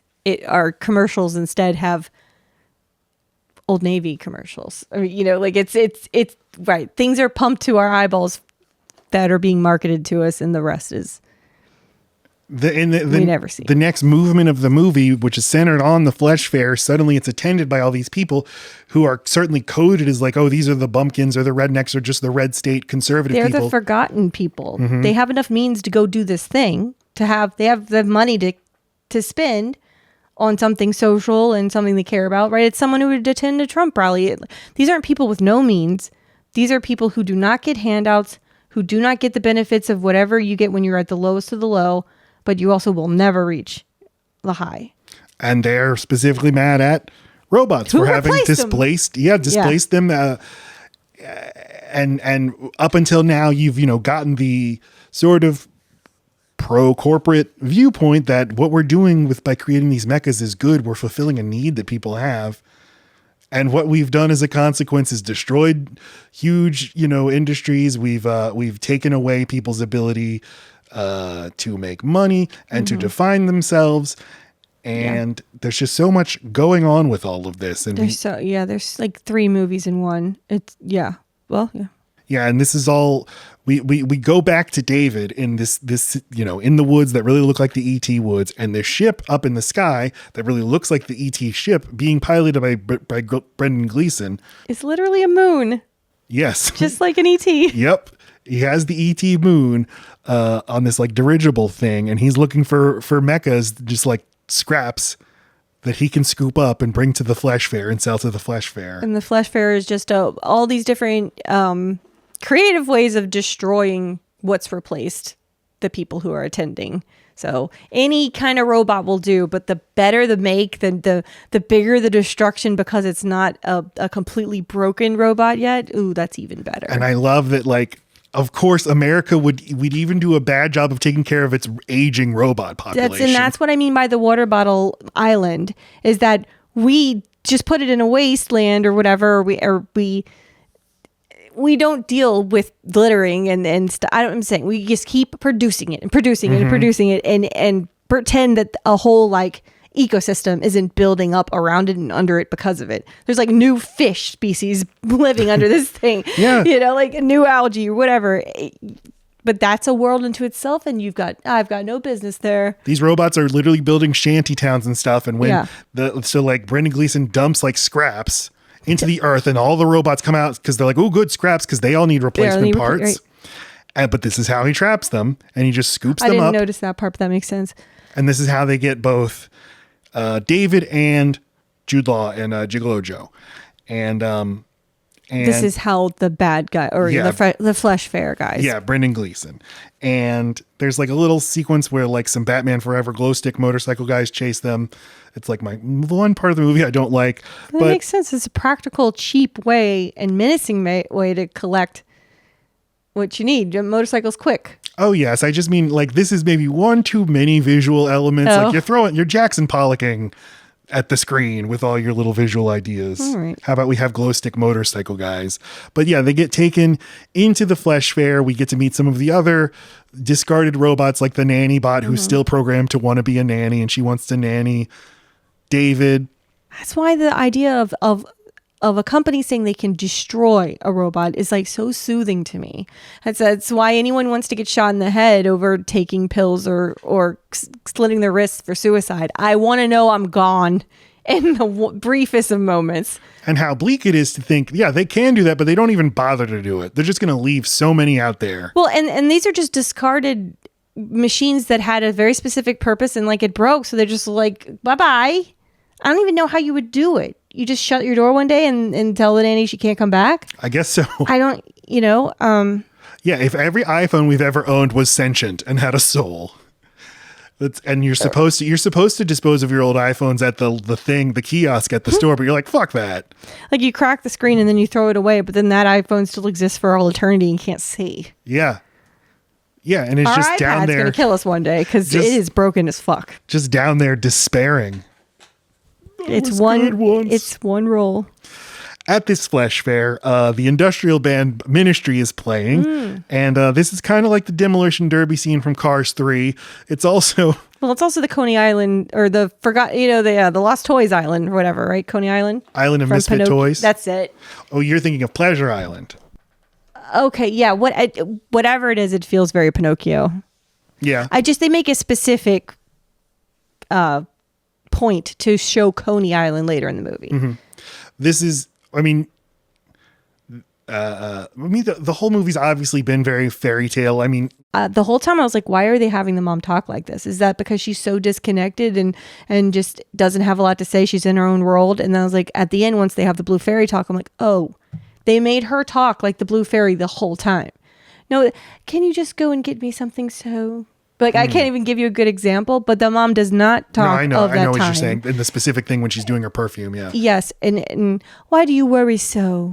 It's also like celestial and like other dimension like and angelic and the celestial. What I mean? And certainly, if you see this whole movie is a fairy tale being told by a robot 2,000 years from now. But even the mom like letting him out and being like, go that way. That's like such a fairy tale thing.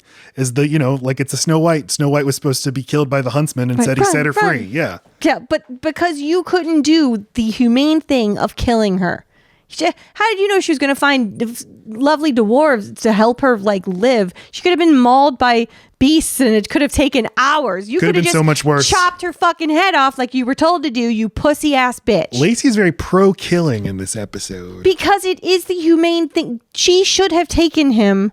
She could have taken away 2,000 years of suffering if she just would have let this kid be destroyed. Why are any of us alive? I don't know, Matt, but I don't Why want to even live be alive? 2,000. You think it was worth him living 2,000 years No, to but have that ending? I understand not wanting to murder somebody. I think even if they weren't going to dispose of him, but we're just going to erase his memory, even that's a form of murder. And I'm saying that it is a fucking immoral, shitty, no backbone fucking position to take. If you do not want this thing in your life anymore, the humane thing is to kill it. That huntsman should have chopped her head off. He had no way of thinking or knowing that her life was going to be fine. She had way more fucking chance of getting raped by a moose. I mean, yeah, I get, yeah, there's no way to deprogram him from her. So, I mean, yeah, I'm trying to think of an analogy of a thing that can only do one thing. And I don't know why I can't. Roomba? No, I don't know why I can't think of like a great I mean, there's this metaphor of what it's called as gray goo, of these nanobots that you program to just like eat the universe. And the gray goo is what would be left at the end of the universe when there's nothing left but gray goo because they've eaten all the matter. Yeah, they eat themselves. What do they do? Yeah. But they just eat themselves and just eat smaller and smaller bits because they get eaten and then in turn eat the small. Stop. Yes, it's fucked up to think about. But when you have this single-minded program of all I can do is accomplish my mission. It's just Mario running over and over again into the wall. You know, just I'm supposed to go this way. Supposed to go this way. Yes. Supposed to go this way. Supposed to go. Yeah, as someone you hate eternity. It freaks you out. This is not good. So yeah, there's ministries playing at the Flesh Fair. I love the Flesh Fair. Teddy has been separated from David. Somebody picks Teddy up and they're like, put it in the lost and found. And this person's carrying Teddy, and Teddy's like, are you taking me to David? Where is David? One track mind. And he sounds so much like Hal from 2001. Yes, I knew he sounded really familiar. He sounds too grown up to be a kid's toy. Yep. Yes, he sounds so old. But earlier in the movie, Martin's like, reason he gets powered up and like has a change of voice. Hi, I'm Teddy. Is what you expect. Yeah, his voice box is aging. Right. Oh, like Toy Story 4. Yep. This movie has a ton in common with the Toy Story idea. Just these plastic things we create, not ever even considering that they could have a mind of their own or have feelings about what it's like to be mass produced this way. And what other movies about AI and robots do you see the idea, which would of course happen, is they stop working as well as time goes on? Like you buy an iPhone and 1 year later you can't charge it anymore, or its battery lasts way It's shorter. the creators that, even because of greed and capitalism, make their own products obsolete. Not thinking about the products, but thinking about the fact that they want consumers to rebuy them again. All the while, these perfectly good products could work just fine if they would make an operating system that got updated for them. But they just decide, no, come 2000 whatever, this phone will no longer work for any of the updates. It's a choice. Yeah. They're choosing to make these things that are fine go obsolete. But obsolete doesn't mean dead or destroyed. It's still there. It's still got a soul. It still feels. So the Flesh Fair is Trump just named a vice president. Who? J.D. Vance. Oh my God. Who is that? Sounds like a fucking used furniture salesman. He's the guy who wrote the book, A Hillbilly Elegy. Oh God! Which have you listened to If Books Could Kill on that? No, you need to. Okay, I would like you to. You would love it. In stupid 2017, when I was a stupid little resistance lib, you need to listen to that episode. I listened to that. I listened to the audiobook because he was like an anti-Trump. You would love this podcast. You will, after you listen to that one, you're going to listen to every single other one. I've listened to it. If Books Could Kill, check it out, everybody. J.D. Vance, friend of the cast. I mean, what a fucking weasel. This guy made, super popular on the lecture circuit. All the people that we work with are like, you got to check out this book. It's so insightful into the forgotten men and women who go to the Flesh Fair. Right. And he has this insight. He's like, they're killing the robots because the coal mines disappeared. And if only we gave them more coal mines. And then Ron Howard adapted his fucking book into a movie that got nominated for an Oscar for Netflix. Of the same name? Yeah, Hillbilly Elegy. They just made it into a scripted drama, and Glenn Close played a stupid mom who was like, I'm a coal lady. I remember it now. And then J.D. Vance got sick of all that, and he's like, I'm going to pivot to liking Trump now. And now he's the vice president. He's going to be the vice president in 6 months. This is awesome. Snake oil salesman. So Brendan Gleeson is the runs. You've said this 3 times. Brendan Gleeson, you love him so much. He's like your favorite. He's one of my favorite actors. I know actors. he is. Very much. As soon as I saw him, I was like, yeah. Make sure that we see some non-humans down there. The Flesh Fair, though, it's unclear what his job is because he seems like he both goes out and gets the scraps, but then also kind of runs the Flesh Fair because at some point it's his creation. He's like the founder of the Tea Party, only the Tea Party has like a lot of activities. It seems entirely his. I mean, for him, it's an ideology, and he's passionate about it, and he's a preacher. It is his job to continue to stoke the flames. He's getting all these things for free. He's rounding up all these parts, and all he's paying for is the stuff it takes to like just destroy them in that band or whatever. So like he's making all this money on all these people's anger. So he's got to keep fueling this anger, or his little machine he made will not will not make any money anymore. So it's like, is he a true believer in what he's saying? Or like, no, like I need these people to So hate you're this saying, child. yes, he's not actually not a true believer. He's like, I it's don't know. worth it for me because so what happens is they get Haley Joel Osment, they take him to the flesh fair, and this little girl sees him and he's like, that's not a robot, that's a fucking little boy, kid. right. And then the people who work at the flesh fair are like scanning him like, no, it's a mecha, but this is the most advanced mecha because this is a prototype. We don't know yet that these kinds of mechas exist. It would make no sense for this kind of model, an expensive thing, still in trial phase, not even on the market yet, to have gone to the flesh fair is like the it's what they scrape from the bottom. Yeah. It's homeless people. It's people in their last. They need to take stuff off a truck. They're desperate. It's the scraps versus we found a brand new Ferrari and it's a Ferrari that doesn't exist yet. Right. And they're like, well, obviously we can't just go put it out there to be chainsawed. And Brendan Gleeson's like, fuck that. I'm taking him out there. And you're saying it may be because he's like, I see a golden opportunity to really, really rev up the crowd and get attendance way up. I think he might see an issue of. So his own employee wants to save the boy from the cage, even though the employee understands that's a mecha. It's like, okay, if my own fucking employee wants to rescue this thing, no, this is exactly why this thing needs to be put on show. And I need to passionately explain to all of my followers, this is the problem. And they're going to pull at your heartstrings the better and more advanced they get. And it'll all just replace you even further, even your children. And it doesn't work. No, because he goes out there and he's like, look, everybody, look at this abomination. And the crowd is like, no, that's a real kid. Like, even though they know it's not. They know, but they're being fooled too. It's this cognitive dissonance of. It's a hard wiring to protect your young. You can other an adult. You can an adult robot can have like ulterior motives, but a kid that's scared. It goes against all of our hard wiring. So they turn on Brendan Gleeson. I wrote in my notes, they would start a woke fair today and you could put your company's DEI officer in a dunk tank. Okay. You could throw a pie at a TikTok influencer. How would you get those people to the fair? They need money. Under what? You capture them. You put what would you put down in the ground to lure them out? Lawsuits. What do Zoomer TikTokers love? I have no idea. Like, ooh, scrap metal. Subscribers. You dump subscribers. You dump likes and subscribes down into the ground and they all run out. Or just money and they're covered in like something sticky and it's like, no. wait, but then you're paying them. Now you're losing your profits. No, you take it all off. Oh. And yeah, you can dunk them. You can pour acid on them. You could cut off their heads in Minecraft. So at this point, David reunites with Gigolo Joe and Joe. He was never apart from him. Oh, wait.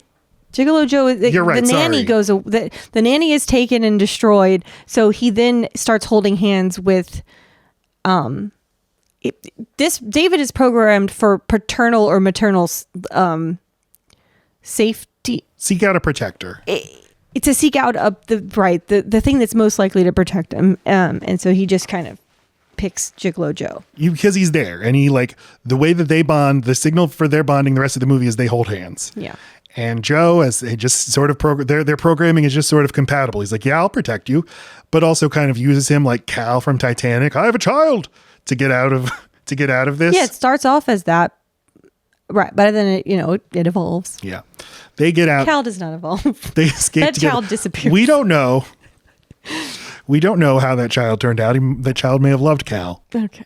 Meanwhile, we check in with William Hurt. This is where we find out that the real David was his kid and he's building a new David. And that's always, hey, that's totally good and normal. Totally saying, okay. They should have never funded this fucking project. Hey, it seems like this new robot we're building is exactly like your dead son. Who you keep a shrine to and on your office, the one you work from while you're creating this project, wall to wall, in memory of David. But that's why I'm saying he only hires people and allows people to work there who are totally buy in and think that's okay and cool. Okay, but that lady didn't buy in 20 months ago, and there she is standing right there in the war room. No, she's designed.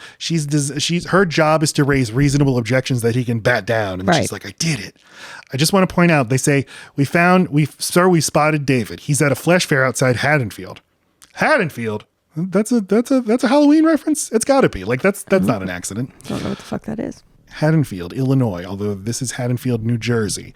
And okay, so it's like this is the only time we check in with William Hurt again until the end of the movie. But it's like, okay, they have eyes on David. To what extent do they know where he is? Well, and you don't realize yet that this is a big experiment. I think it in a becomes sense. an experiment Yeah. at this point. Right. Like, let's just see what happens.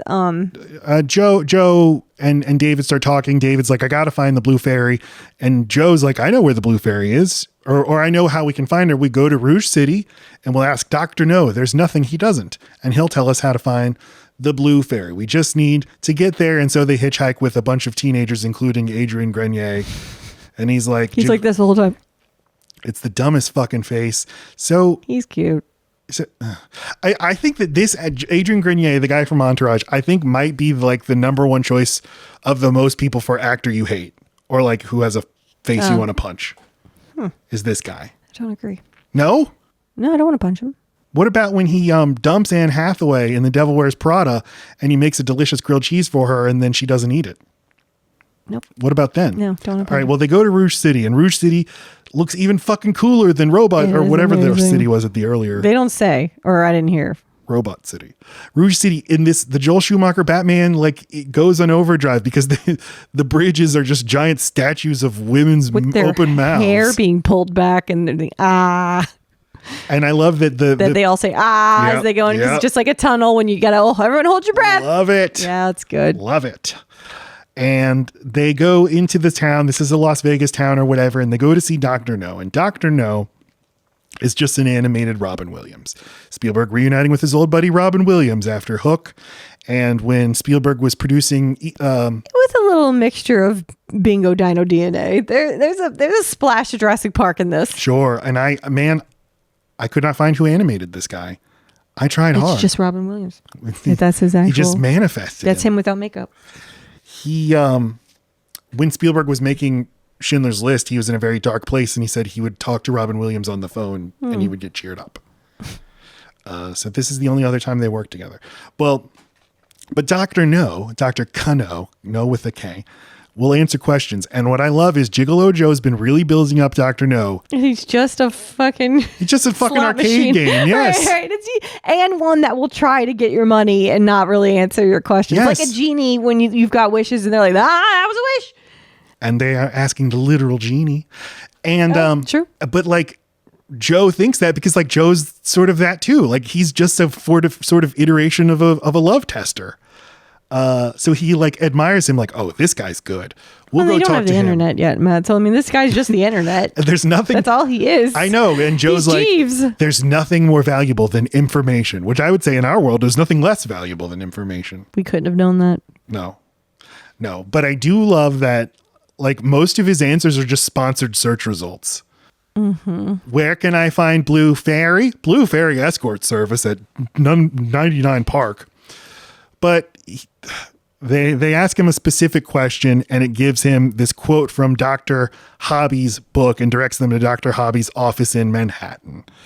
And we'll find out later that this was deliberately programmed by Dr. Hobby because it's a little weird. Like, wait, how did that question lead him to saying that very specific answer? But this is all by design. Man is playing God. But And it's now- all just a hobby. And Joe's like, I have concerns about this, David, because you're talking about like believing in magic, and that's something that humans do. And I'm not a human, and humans are bad. He has his great quote now. And so they're going to go their own way. But then Joe gets arrested for the murder, and then Haley Joel breaks him out, and then they get into the helicopter and go to Manhattan. Yes. And Manhattan is underwater. I mean, Very Planet of the Apes. Yes. With the and Kim Stanley Robinson's novel, New York, what is it, 2198 something? But that's literally the premise of that book is like, this is a New York City where it's half underwater, but the top half still exists. They never talk about Louisiana being underwater, which, by the way, would be the first, like Venice, even Venice. Like, bitch, that thing's made of water. Yeah. Yeah, like, what about Louisiana? That's going first. Can we at least get a mention? No, nobody gives a shit. Anyway, just check out that book if you haven't. That guy writes what's known as cli-fi, climate fiction. Ooh. So like very, very realistic seeming. You're like, yeah, that would be what it's like to be in New York City, but you have to take a boat everywhere.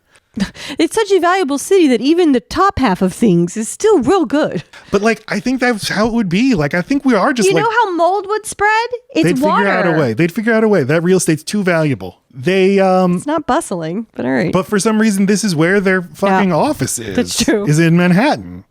And they get there, and William Hurt is like, I've been waiting to see you, David. No, first David sees that there's another David there. Oh, I know why it's there.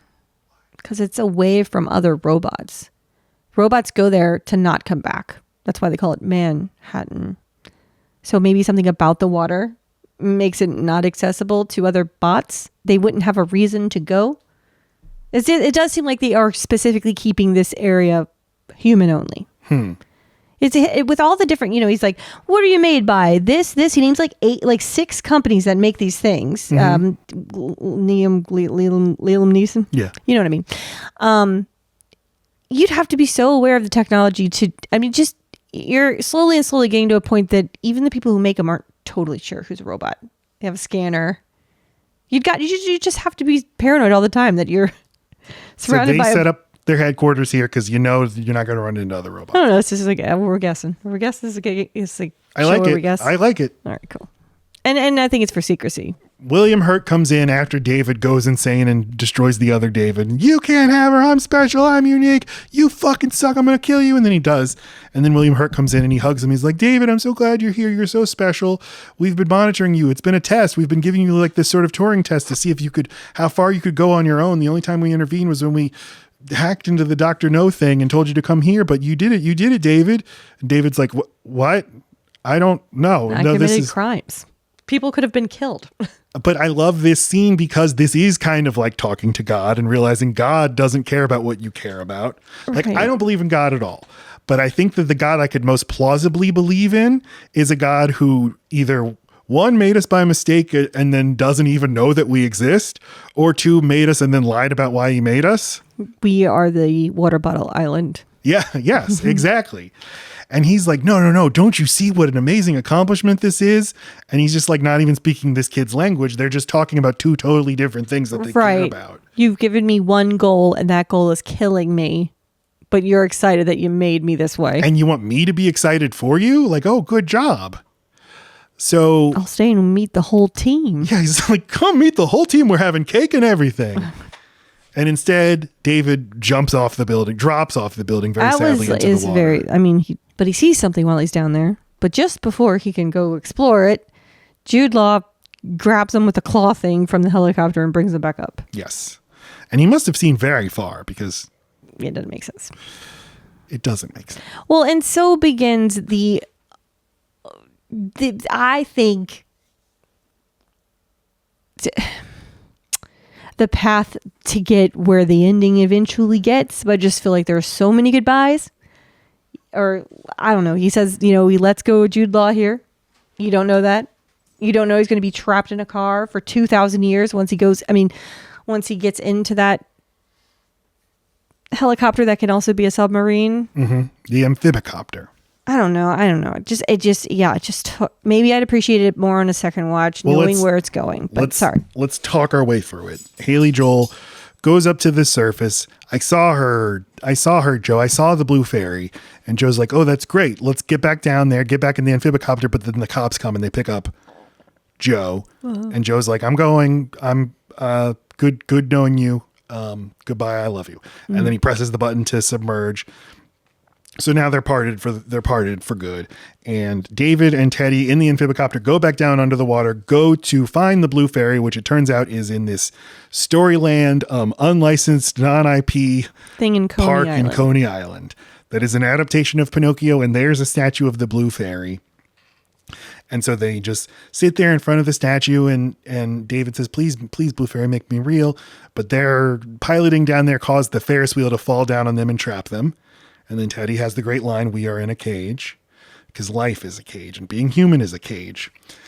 And sitting here pleading to a statue that has no feelings towards you at all is a cage. Mm-hmm. If you think your solution is this thing and it's the only thing you can conceive of as being your solution, you've put yourself in a cage. And 2,000 years pass. He just gets stuck down there. He's used a fictional story to build his life around the way some people build their lives around Star Wars and Marvel and Steven Spielberg movies. It's like, like who? There's this, I think this is sort of Spielberg commenting on like, I make movies for a living. And he said like, I make movies instead of going to therapy. And like movies are so important to him that there's nobody for whom movies are more important than Steven Spielberg, but he's like recognizing like, but art is not life. It's escapism. It can make life really worth living, but ultimately it is a way to distract yourself from your actual life. And that is like David in this movie just totally devoting himself to this fictional story. And yeah, people think that the movie should just end here with him in the water staring at the statue. Well, that's because those people are having a hard time understanding why the actual ending is a different lesson than the one they would have learned from that. And you do need to think about it. And I didn't think of these aliens that we see later as robots. Did they ever call themselves robots? They do. They say they knew living people. They make that separate. Like these are post biological entities, which in like people people who theorize about extraterrestrials will say like one possibility is they're not going to be alive. They're going to be artificial intelligence. And in fact, that may be the only way you'll be able to traverse interstellar. You notice how the way that they look is the cryogenic symbol. And the way that when we first see David at the beginning of the movie, when he enters their house, he looks just like them. He does the light does a trick that happens when you walk into a light. 2,000 years pass, the Ben Kingsley narration comes back. Now the world is populated with the super advanced AI. At first, they look like aliens, but we realize they're not aliens. They're just robots, super advanced robots. And you pointed out that when David is, in the amphibicopter under the water, he's in a suspended animation just like his brother. Yeah, he gets frozen. He has little crispy frozen eyebrows just like Martin did in the pod. But they wake him up and he doesn't see them. He just sees the blue fairy and he goes out to reach out to her, but she shatters and he's confused. Right, which is to show you that for him, life did not stop. He might have stopped being able to move, but his goal and his focus stayed. He kept thinking. Yeah. That he felt that 2,000 years where Martin had the luxury of not feeling that 5 years. His consciousness can be shut off when we are the ones thought of as having the consciousness. And what it really is the robots. They can't shut it off. We go to sleep. The first time this movie freaks me out is when he says, I can't go to sleep, but I can lay really still and not make a peep. And it's like, And yet you love Edward from Twilight. I don't love him. I just get it. But he'll do that. He'll lie next to you yeah, very he goes quietly. and does stuff. He's an adult. He's like traveled the world. He's hot as shit. He can just go do things. This kid is assigned as a well-behaved child. There's nothing more pointless that I could ever think of than a kid that doesn't rebel. But he does. Okay. I did notice though, like he's not totally perfectly behaved. She's like trying to get his attention and he won't pay attention. She keeps it David, David, David. And I thought like, if he were programmed to be perfect, he would be like David and he would just instantly come to attention. Yeah. Yeah. But he doesn't. He has sort of realistic kid behaviors and he's maybe the slightest hint of a mischief maker. But the AIs are super in awe of him because he knew living people. It's sort of like, okay, in 2020. Like millennials who know things before the internet and after. I was alive before 9/11 and I remember it. I was. But Lacey, in 2020, a woman died and she was the last known widow of a Civil War soldier. Okay. Does that blow your mind? No. Fuck. Does this blow your mind? But the last living survivor of the Holocaust, that's a same thing, right? But she was married to someone who fought in the American Civil War from the 1860s. Okay, yeah, that is fucking crazy. Of course, she married him when he was 88 years old and she was 17. So, but like, okay, how about this one? And I texted this to Patrick and like, prepare to have your fucking mind blown. And he didn't give a shit. But it was, okay, John Tyler, the 10th president of the United States, was president from 1841 to 1845. Okay, got that. He has a grandson who's alive right now. So? Wait, a grandson? A grandson! Of course, he had a child when he was in his 70s, and then that child had a child when he was in his. And yeah, this grandson is like 96 years old, but still. I can do this math on you as well. I have a best friend who has children who have a grandma that's 44. See, I'm just doing it the other way. What? Just doing it the other way, baby. Oh, but I love this time thing. It's like, you were around back then. Can I touch you? What was that like? And they sort of have this. Even though these are super advanced beings, they have this reverential, almost religious awe. Because they too have been seeking. For living, biological, beings. And David wakes up in a 2001 A Space Odyssey version of the house that he lived in with Monica. It's so much like 2001. He even hears something talking to him.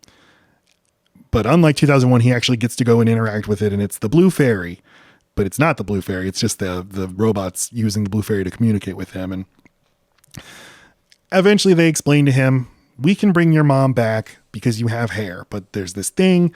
The universe will only allow us the memories of everything that have ever happened are embedded in the fabric of the universe, which I believe is true because the universe is just everything.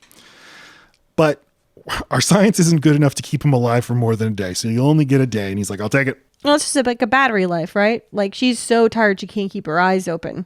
And that's just her battery drained. Yes. So basically the choice is yours. We can bring her back and you can get her for one day, or you can not bring her back and, I don't know, wait for us to figure it out better? Right. Like keep your option open. But he does such a human thing. He doesn't think logically. He thinks, but what if I'm the special boy and she's the special girl? You know, he doesn't do it because he's accepted that the one day thing is true. He's doing it because he thinks maybe that's not true. Mm-hmm.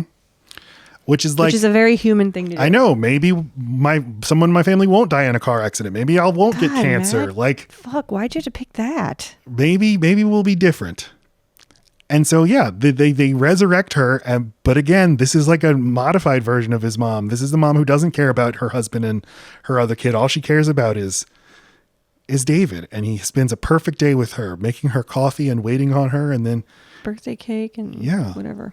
And he gets to pretend to be a real boy, and she gets to take care of him. And then she goes to sleep, and then he goes to sleep for the first time ever next to him. And then next to her. Yes. And then Teddy climbs onto the bed, but rather than joining him, sits at the foot of the bed. Because there's always going to be someone left behind. It's nice that these robots are maybe allowing David to finally boot down, power down, whatever. And his sleep might just be manufactured. It might be part of the illusion, right? Like, okay, we'll make him tired, but that's just like us, like draining him a little.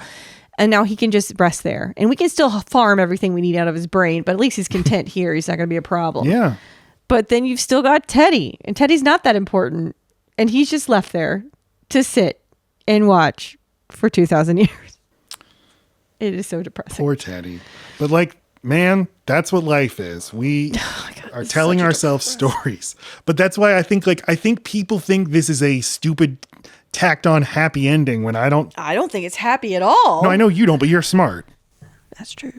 I think that you do have to kind of examine it. And so what's really happening right here and what that says about us and ultimately realize like that is, I guess, what I want too, is I just want the people I love to only care about me and no one else. And please think I'm the best, and please think I am a good singer and I'm a good podcaster. And please tell me I'm good. You're good. So that's why I love this ending. I think that it takes a while to get there, and they are suddenly in the end of the movie dumping a lot of brand new information about the way this world works. And maybe that could be, I mean, maybe Spielberg's not a great screenwriter and maybe he needed somebody to help him sort of. Or maybe this movie was already 2.5 hours long and he realized he needed to get a lot out fast so he could actually get to the ending he wanted. Mm-hmm. I just feel like they do give you 3 endings rather than a more storytelling that leads to an ending. Yeah. Maybe there's just not enough signs. But that's the point, right? Maybe we're stuck in an eternity. Like, when is this going to end? It's not. You feel it. It's an eternity. Yeah. He's a genius. So I love this movie and I love that ending. I said I got frustrated, but I think I got frustrated when I was supposed to. Mm-hmm. Doesn't mean I didn't like it once it finalized. Yeah. But unless I hop up and I go, that was amazing, you're not fucking satisfied. No, and I wasn't. I was just monitoring everything I do and policing the way I watch a movie. Just because I'm nervous that you're not going to, because the whole premise of the show. Yes, and it's my job to watch the movie. I know it's my job to watch a movie. Just let me do my job. But stop telling me how to do it. He can't even argue that. I win. Counterpoint. Nope.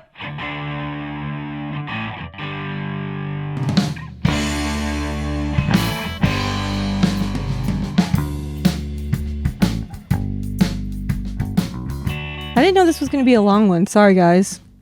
We had thoughts. This is our longest episode ever, I think. Oh, fuck. Like, I think it It's might just- get close to 3 hours. There's just so much thought Yes. experiment, so much like moral shit you have to deal with, and it seems so possible. We don't get all like this with Jurassic Park because we probably won't see that happen, but we're not far from this. Or even with Jurassic Or Park, we've you're already like, done the sin that with we're talking Jurassic Park, you're like, oh, but what would we? Oh, animals we brought back to life. It's like, who gives a shit? about. Oh, But- I was thinking of the humans who'd be a danger because the animals. I'm not a PETA person. Sorry. But with this, you have so many different angles, and this movie addresses all of them pretty elegantly, I think. And just that we can't define consciousness, and so it's just not our right.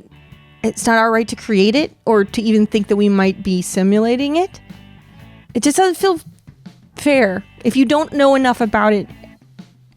It's my thought about, like, I wonder if we'll ever learn that, like, we've really been hurting fish, you know, like with the hook in their mouth, and like, are they really upset about that? Like, if we were to learn, like, it's horrible.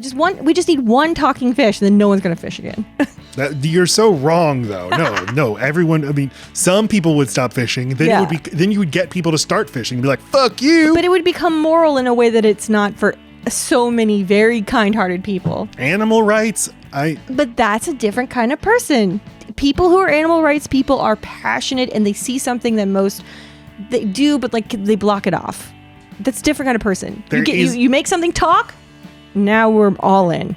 Jeremy Bentham in the 17th century, I think, was arguing fuck. there's no actual argument you could make for why an animal is less morally, is owed fewer moral rights than a human. Because you're like, it's not because they're intelligent, because there are dumb people. And he didn't even mean like there are people with brain damage or, No, or I didn't developmental take it that disorders way. or whatever. It's like, there's no thing that you could describe that differentiates us from animals that could explain why. You can't even say they don't talk. They do to each other. They're And- not trying to talk to us because we don't and- try to talk to them. And like lots of humans don't talk. If a human can't talk, does that mean they get fewer rights? Also, babies in the stomach, they're not talking to anybody. But people seem to care a lot about those. Right. Yep. So what's your star rating? Oh, right. Oh, fuck.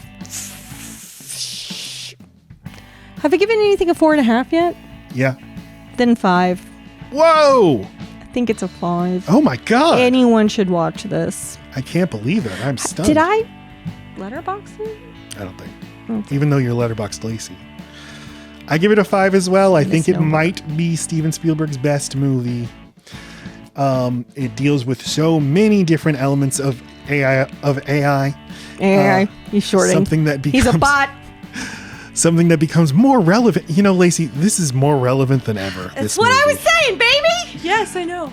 But also, it's also not about AI. It's just about human beings and what What do we owe what? each other. What do we owe ourselves? And what do we owe things we decide are not human? It's just an arbitrary decision you're making. And why do we build God? And what does God think of us? And what if God was one of us? So 5 stars. I'll bet he's ironic. Love- Wait, that's a different person. Is that Alanis Morissette? Yes, you ought to know. What if God were? Was that Meredith something? It's not Meredith Brooks. All right, hold on. No. I only know it from Dr. Evil. Oh, okay. What if God was one of us? Was it Died? No, it wasn't Died. Joan Osborne. That's what I said. All right. So there's the star ratings. Here's where to find us. Now, next week, Lacey, Oh, fun. we are covering the first movie that I will not give 5 stars to, Ready Player One. You're trying to predict the future. I don't like that. That's true. But yeah, this movie, most recent time I watched it, I did not care for it. Okay. But it'll be interesting to see Steven Spielberg trying to like make a commercial hit in Came out at a weird time. It was like right before we really kind of. What's the year? 18. Yeah. It like just missed Me Too, right? Huh? When did Me Too happen? 2017. Well, what Me Too stuff happens in the movie? That's not it. I just there, in the past handful of years, movies have done a really good job in making women fully formed characters outside. What is it? The Bechdel test? Is that it? No, that's something else. Just The Bechdel test. whatever it is. They have their own storylines. It's just everything's a little bit more well-rounded now when you watch it on TV. Watch new movies. This one I feel like maybe got it while it was still cute. This movie is Like about overdoes. I don't know. This movie's about a range of different people of different ethnicities and genders and gender identities, and it's like, yeah, but the hero's the white boring guy. And that's what I'm saying. Like it's during the tokenism phase where it's like, we need to get one of everybody in here because we are woke, but they still miss the mark. Yeah, I don't know. That's what my was. Be very interesting to see how it plays now. Ready Player One, okay. next Great. week. Tell a friend about this show, please. Please tell them that it's a good time and that we're a growing show and we love your support and your friends' support. And you can also do that by following us on social media, including Twitter, LoadBearingPod, TikTok, load.bearing.beams, Instagram, loadbearingbeams. Shush, Matt. Hey, I just thought of something. All right. If in the next 30 days you give us a review on Apple or whatever, and you show us, you email us and say, I reviewed you. If you do that, I will make you a personal avatar. Jesus Christ. Okay. It's not going to work and it's going to crush me. No one wants an avatar. Okay, so what you have to do is review us on iTunes, and then you have to email Lacey at loadbearingbeams.com with a screenshot and say, I did this, and then here's my picture, and then Lacey will make an avatar for you. Yes, I will. And I will put it on our TikTok. I will announce what you did and make a video. Look what you did. Look what you little jerk. But thank you. Because if they made it to the end of this episode, they're actually fans. Yeah. So it's not like a... Or they're that guy who watched our TikTok videos over and over and over again to argue with us about them. It's like, thanks for the views and support, though. Thanks for the memories. Martini 555-678-445. I'm on Letterboxd at Matt Stokes 9. And I'm Letterboxd. Fuck my shit. I'm Load Bearing Lacey on Letterboxd. My band is Rural Rural Route 9. 9. We do the music on Load Bearing Beams, including the song you're hearing right now and the Summer of Spielberg theme song. Thank you to Wade Hemel and TJ Behrens for their help in making the Summer of Spielberg theme song. Check our music out on Spotify, Apple Music, and wherever you get your music. Yeah.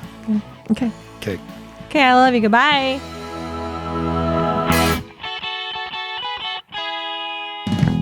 Three, four.